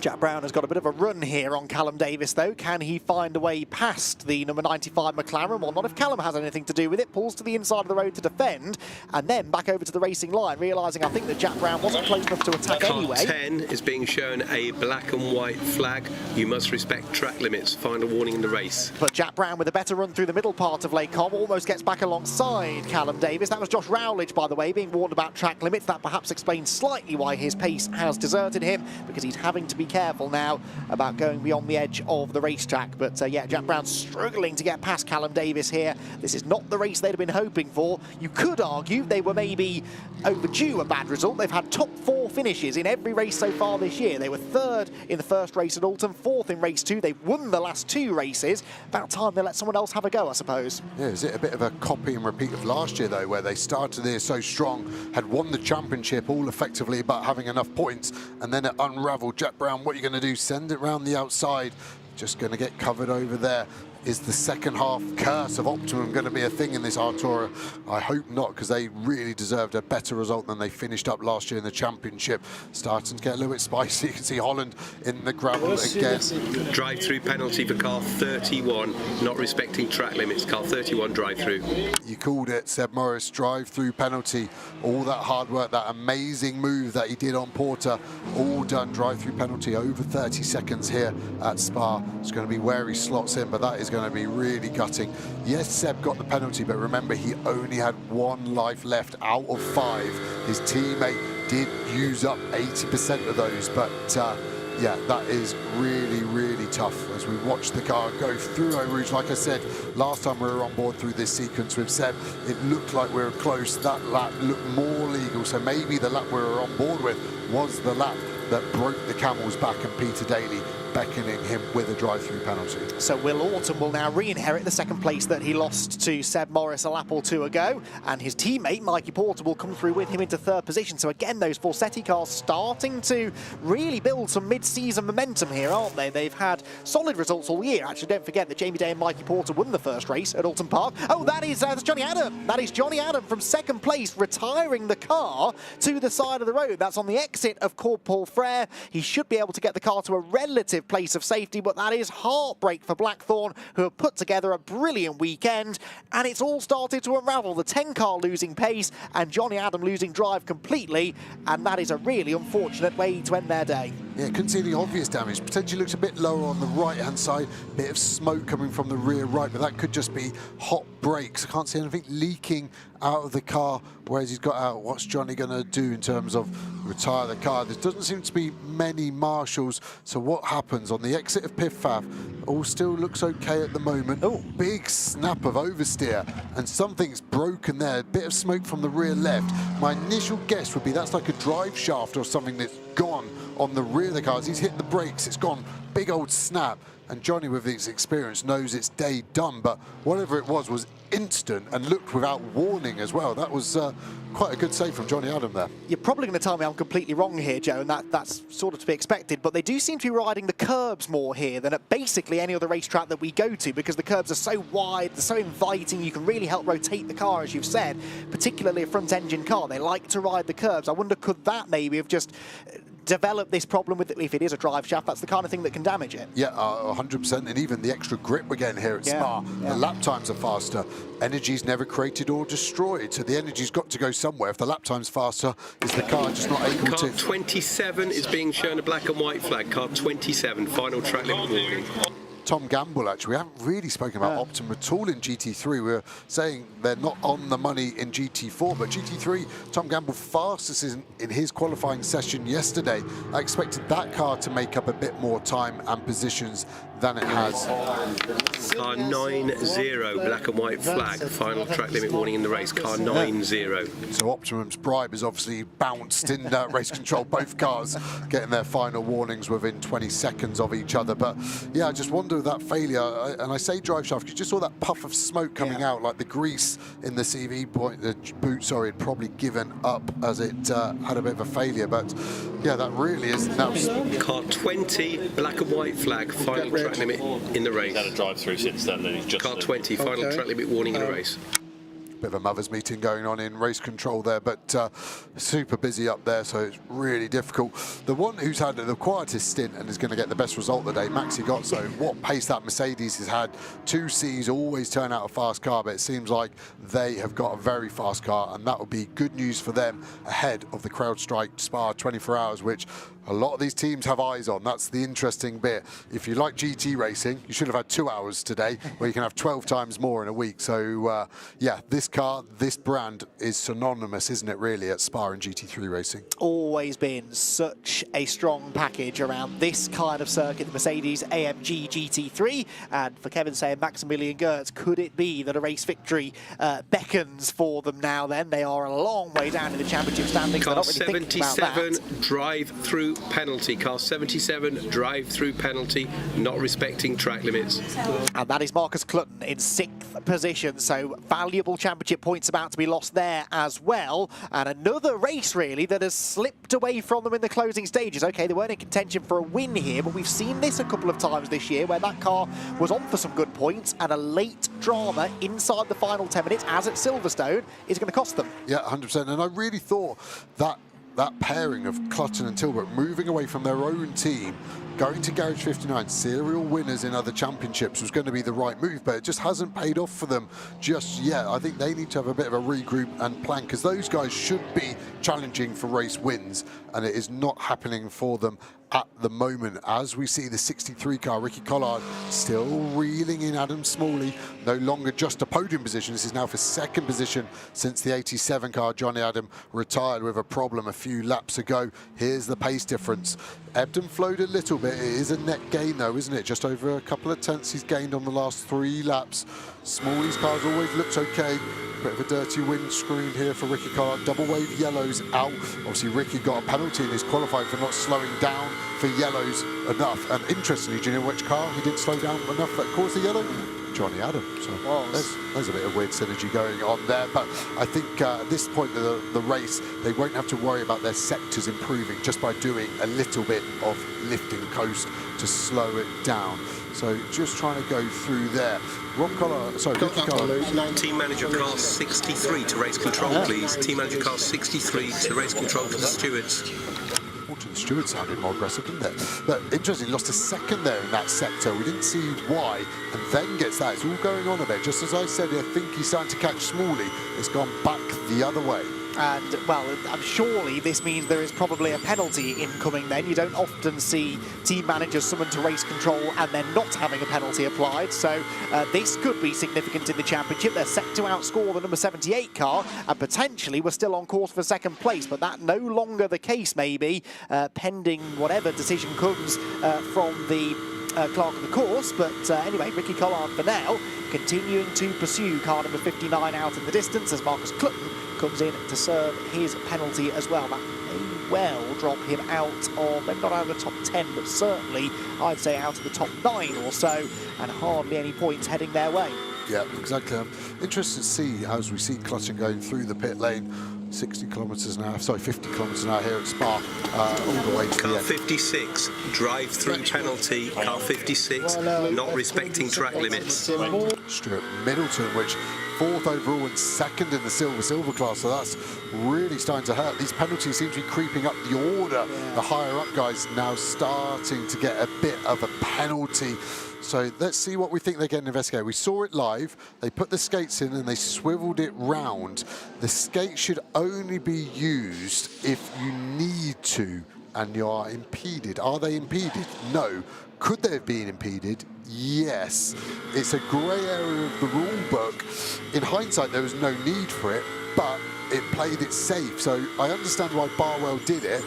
Did it cause anyone else any harm? No. Have we heard enough from Peter Daly today? That's where you say yes, Andy. So I think that should be left alone. There's no performance, no one got hurt. Let's just move on. There's bigger problems in the world right now. I can't say I disagree with you, Joe, if I'm honest. Now, speaking of bigger problems, bit of news from Bryn down in the pit lane. He's been chatting to Blackthorn, and Matt Topham has told him that Johnny Adam had a gearbox issue. Car 9 has a drive-through penalty. Car 9 not respecting track limits, drive-through. and that is Martin Plowman, who's at the back of the GT3 field anyway. To continue my point about Johnny Adam, he had a gearbox issue, they think, which has taken him out of the race. He also was reporting an issue with the gearbox in quali, which may have been the reason that he had the spin on a downshift into pit path. So that appears to be what the issue was, and we sort of saw that there, the car snapping sideways as the gearbox gave way completely. So thank you, Bryn, for that information, coming partly from Matt Topham, partly from one of the engineers, we believe, in the team. Right, so far, touch wood, we have Tom Wrigley leading in GT4 with no problems. He is no longer being caught really by the cars behind, I would say. Will Orton is 4.1 seconds back, gained 3/10 on the previous lap, but needs more than that to challenge. And Mikey Porter in third position. Now, Mikey Porter, as has been the case on a few occasions this year, a real standout performer in this race. He, remember, is a silver-graded driver.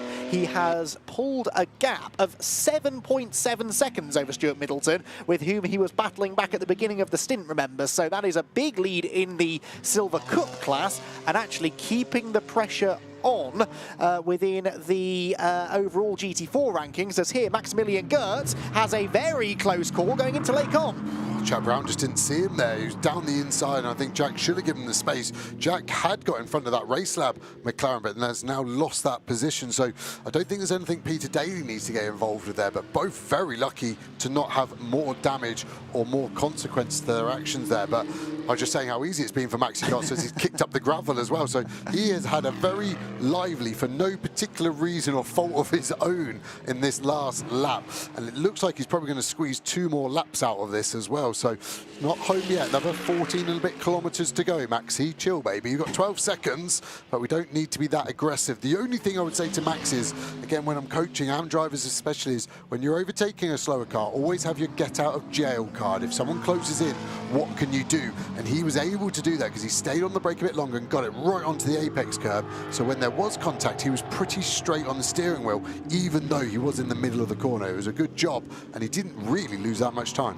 No, not particularly. Actually, he was quicker than Adam Smalley in the first sector by about half a second. Bit of damage maybe done to the front of the Mercedes, but not too much. Now, look at this. Second place man Adam Smalley in traffic, and he's got more traffic to deal with heading into La Source. And how far back is Ricky Collard? Answer, only 1.2 seconds. There are side-by-side GT4s in front of him. Second place could yet change hands. You ready for it? Ricky Collard needs to get his skates on. He had them on, didn't he, in the pits, if you remember. But, oh my God, this is tight into there. Gets squeezed in the pit wall. And then Jack Brown takes avoiding action. That was a very odd manoeuvre there. I think he was maybe anticipating to come across the track, but that has hurt Ricky Collard 2-3 seconds. I don't know if that was the right move to go down the inside of that McLaren Artura from Race Lab there. But look at that gap. I think that is the last chance just gone for him to get in front of Smalley today. Yeah, I think you might well be right. Towards Lake Com goes Ricky Collard, sails around the outside of the Ginetta, which of course has just rejoined the track into all of this mess, having served its penalty. So it now joins the other Ginetta, the number 58 car of Thomas Holland, down in the bottom third of the GT4 field that still is led by Tom Wrigley. Will Orton behind him by 4.6 seconds, and Mikey Porter in third place. This a replay heading into the chicane. This was on board with the second place man Adam Smalley, and Ricky Collard had a big swipe at the back of the car. The braking capabilities of the Barwell car deserting him. Yeah, I think Ricky probably was trying to bend the rules of physics there. He was just way too late on the brakes. Smalley wouldn't have seen him, but luckily turned in at the opportunistic, perfectly timed there. Otherwise, he would have been rear-ended. So Collard again had a lively 30 seconds with that, and then getting squeezed into the wall by the GT4 McLaren. So, yeah, super lively there, and that is a shame. I'd love to see the onboard looking forward from Collard as well as he exited the Source and got squeezed by that car. Could he have gone to the left, and could he have been in a fight for second position? We will have to see another time. But that car, remember, has gained 9 positions, so it has been a successful day in the office for the Collards so far. It has indeed. Right, final lap about to begin for Maximilian Gertz. His incident, by the way, with Jack Brown is to be investigated after the race, so we'll wait and see if anything comes of that. They'll want to speak to both of the drivers, take a look at the onboards, of course, so a slight shadow may be cast over what has otherwise been an exemplary performance from 2C's Motorsports. Both Kevin Say and Maximilian Gertz in both of their qualifying sessions and in both of the stints in the race, putting together a near flawless performance. They're 10.5 seconds up the road from Adam Smalley beginning the last lap, and Maximilian Gertz in fine form at the moment. Yeah, it really is. And again, you'll just be using this as lovely practice for Spa 24 Hours, as we see both Fassetti, Aston Martins currently running second and third. Porter has just been catching Orton little by little, but Wrigley seems to have been cleared. And this is actually going to be great for Wrigley, because I think Maximilian Götz will be well clear of them this lap, which means they will also take the checkered flag quite quickly after. They sometimes are so far apart, they almost get an extra lap over the GT3 leader. Götz with his visor down, looking nice and calm, just be stroking this home. He'll know that he's got a 10-second lead over Adam Smalley, and he'll just be nursing the car home, not getting too close to the gravel traps, potentially even shifting up a little earlier, just making sure we're not getting any stress. We saw a gearbox failure for Johnny Adam. Cars do fail, even these super modern reliable GT3 cars are on the limits for some of their stuff, as we see those GT4 cars. He hasn't caught that GT4 pack as quickly as I potentially thought. I wonder the gap that that the BMW has got in GT4, is it enough to just back off and potentially lose a lap so he doesn't have to do it? But yeah, Maxi Götz has had a very good day in the office indeed.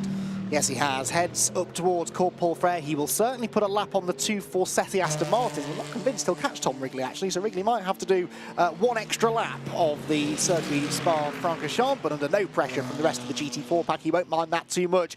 Pressure is not really something that Maxi Götz has had to deal with either across this stint. He can afford to just back off, let the Aston Martins stay in front. Not worth going for a risky move into Blanchimont. If he gets past Mikey Porter and doesn't get past Will Orton, that's not really good news for Porter, because he wants to try and have a crack for second place. But anyway, none of this matters to Maximilian Götz, who brings the 2Cs Motorsport Mercedes that he shares with Kevin Say out of the final corner, and a brilliant lights to flag victory for 2Cs Motorsports at Spa, and Maximilian Götz has the honour of bringing the car home to the flag.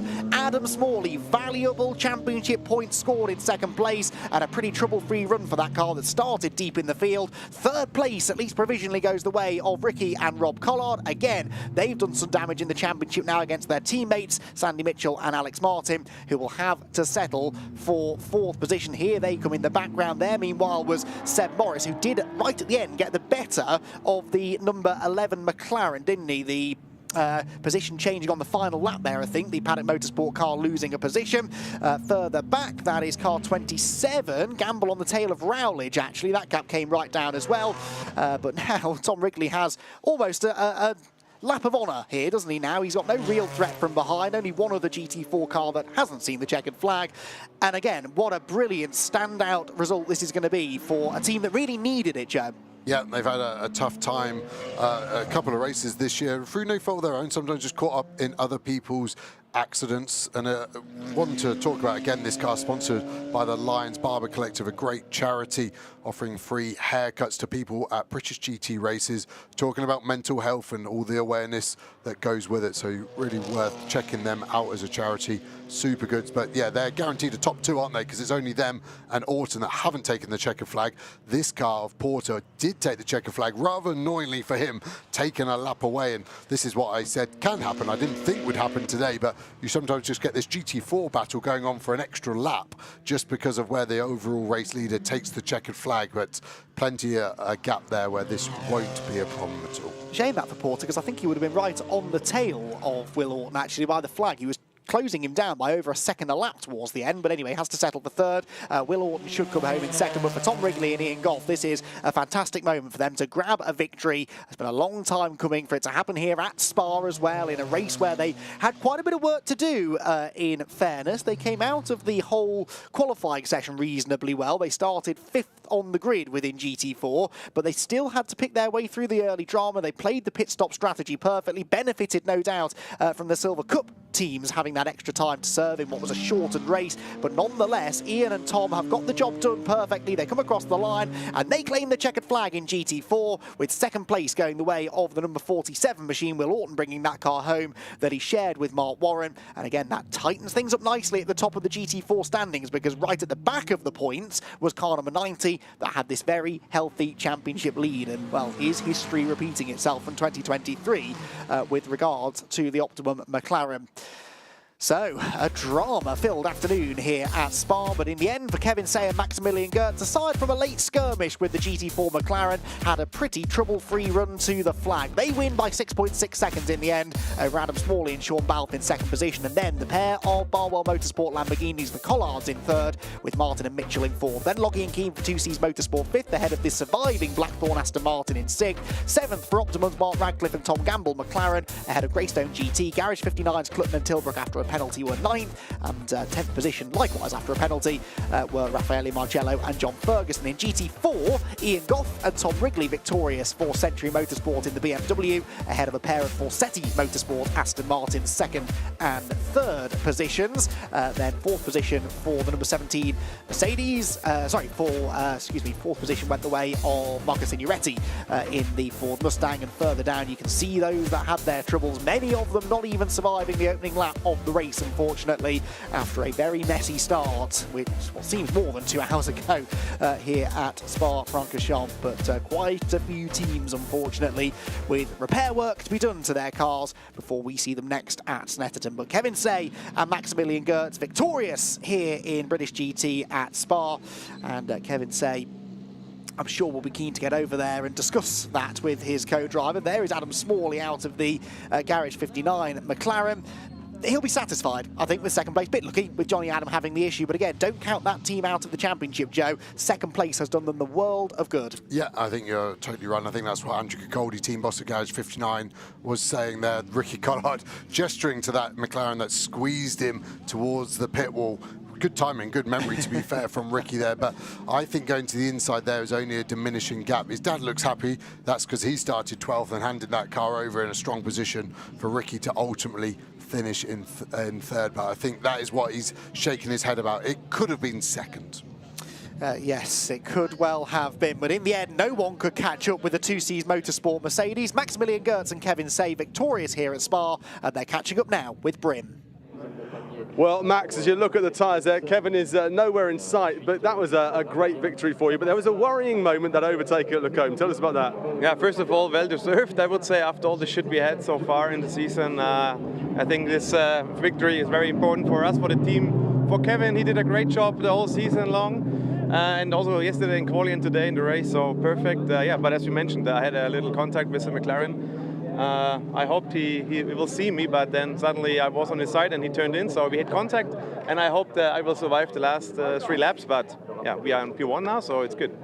It's always concerning moments, particularly when we've really got a few more laps to go. Still waiting for Kevin to arrive. I mean, what would it be like, the big embrace? He's coming right now, in fact, so let's just stay with this, because Kevin's likely to come in and give him a great big hug. He's got a huge beaming smile on his face, but then Kevin always seems to have a big beaming smile on his face. Yes, finally, Kevin says he won his debut in British GT. You got yourself another victory, Kevin. Well done. It's been a while, huh? It's been 3 years, so yeah, finally. I mean, thanks for the team, thanks to 2Cs, all the boys. The car's fantastic, the setup is perfect, and of course my megastar teammate, he did nothing wrong, mega lap time, so yeah, finally. Very quickly, we did just ask you about the incident on Lacombe at the end. How concerned were you? You weren't in the garage when we went looking for you. No, we were. It was okay. It's just a side-by-side incident, so it should be okay. Yeah. Well, you've got another win. It felt maybe side by side from TV, but in the car it actually was quite a hard hit, and I was surprised that he turned in. So yeah, so this can happen, especially with slower cars and 2-class racing. But in the end, I was happy to survive now till the end. It's all water under the bridge. You got a victory. Well done, chaps. Thank you. Well, lovely moments down in the pit lane then for Kevin Say and Maximilian Gertz, who were winners here at Spa.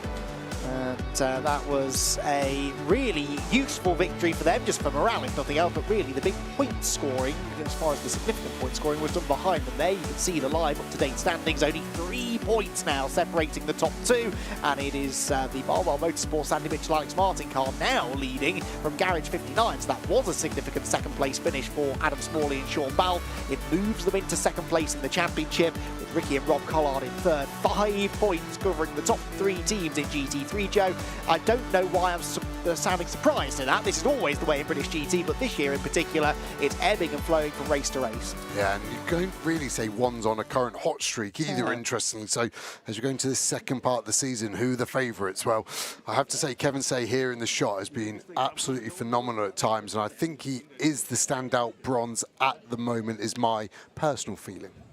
Worth pointing out as well, that number 63 car, it's a reprimand only for that pit stop infringement that was being investigated, so that result will not change. Right, down to GT4 land with Brim. He had a good couple of victories last season, but a different team, a different car, so it's nice to get one victory on the board so far. Definitely, yeah. It's been a tough season so far. We've always felt like we've had all right pace, but never quite enough to win. And we came into this round, it felt really good from the start, to be fair.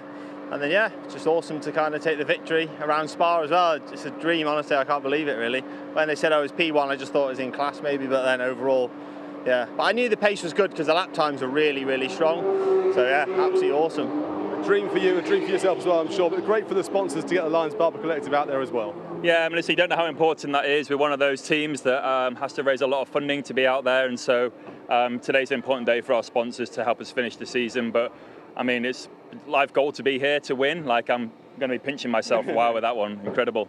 Well, pinch yourself in a bit. Go and get a trophy. Well done. Thank you. Okay, Bryn, you're our speaker. You come up with us. To hear there the words from Ian Goff and Tom Wrigley, and that will really mean a lot, that to Ian.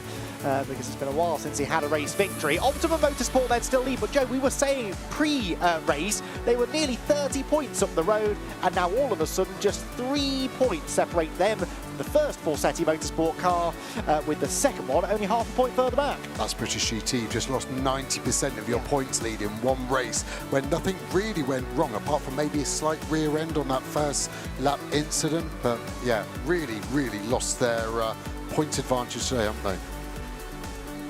Well, let's take a look back, shall we, at the highlights from round 5 of the British GT Championship that started very much with a bang. It was Kevin Say who led the field through La Source. Behind, though, it was 3 and 4 wide, and inevitably there was contact between many cars, really, in the middle of the group. John Ferguson clattered into the side of Richard Neary, but then further back, there was absolute carnage coming down the hill. The 67 McLaren bearing the brunt of that, and that led to a lengthy stoppage for barrier repairs. Thankfully, all of the drivers appeared to be okay, and when we got racing once again, it was Kevin Say versus Giacomo Petrobelli at the front of the field.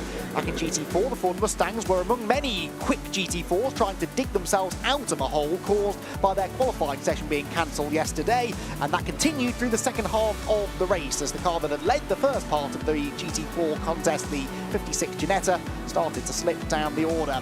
Marcus Clutton and Phil Keane engaged in an entertaining battle within the top 5. Keane wriggling his way through at La Source before Clutton was handed a track limit penalty. That wasn't, though, before he did battle with the 78 Lamborghini as well, which seemed to be fading slightly in the first part of the race, but Sandy Mitchell charging his way through the order after the pit stops. Then drama for Johnny Adam. He was sat in second position when a suspected gearbox failure took him out of the race and promoted Adam Smalley into second position. He only just held on to that second position, though, with Ricky Collard challenging him all the way. In the end, though, it was 2C's Motorsport victorious in GT3. Kevin Say and Maximilian Gertz leading from start to finish to claim the victory, with the BMW victorious in GT4.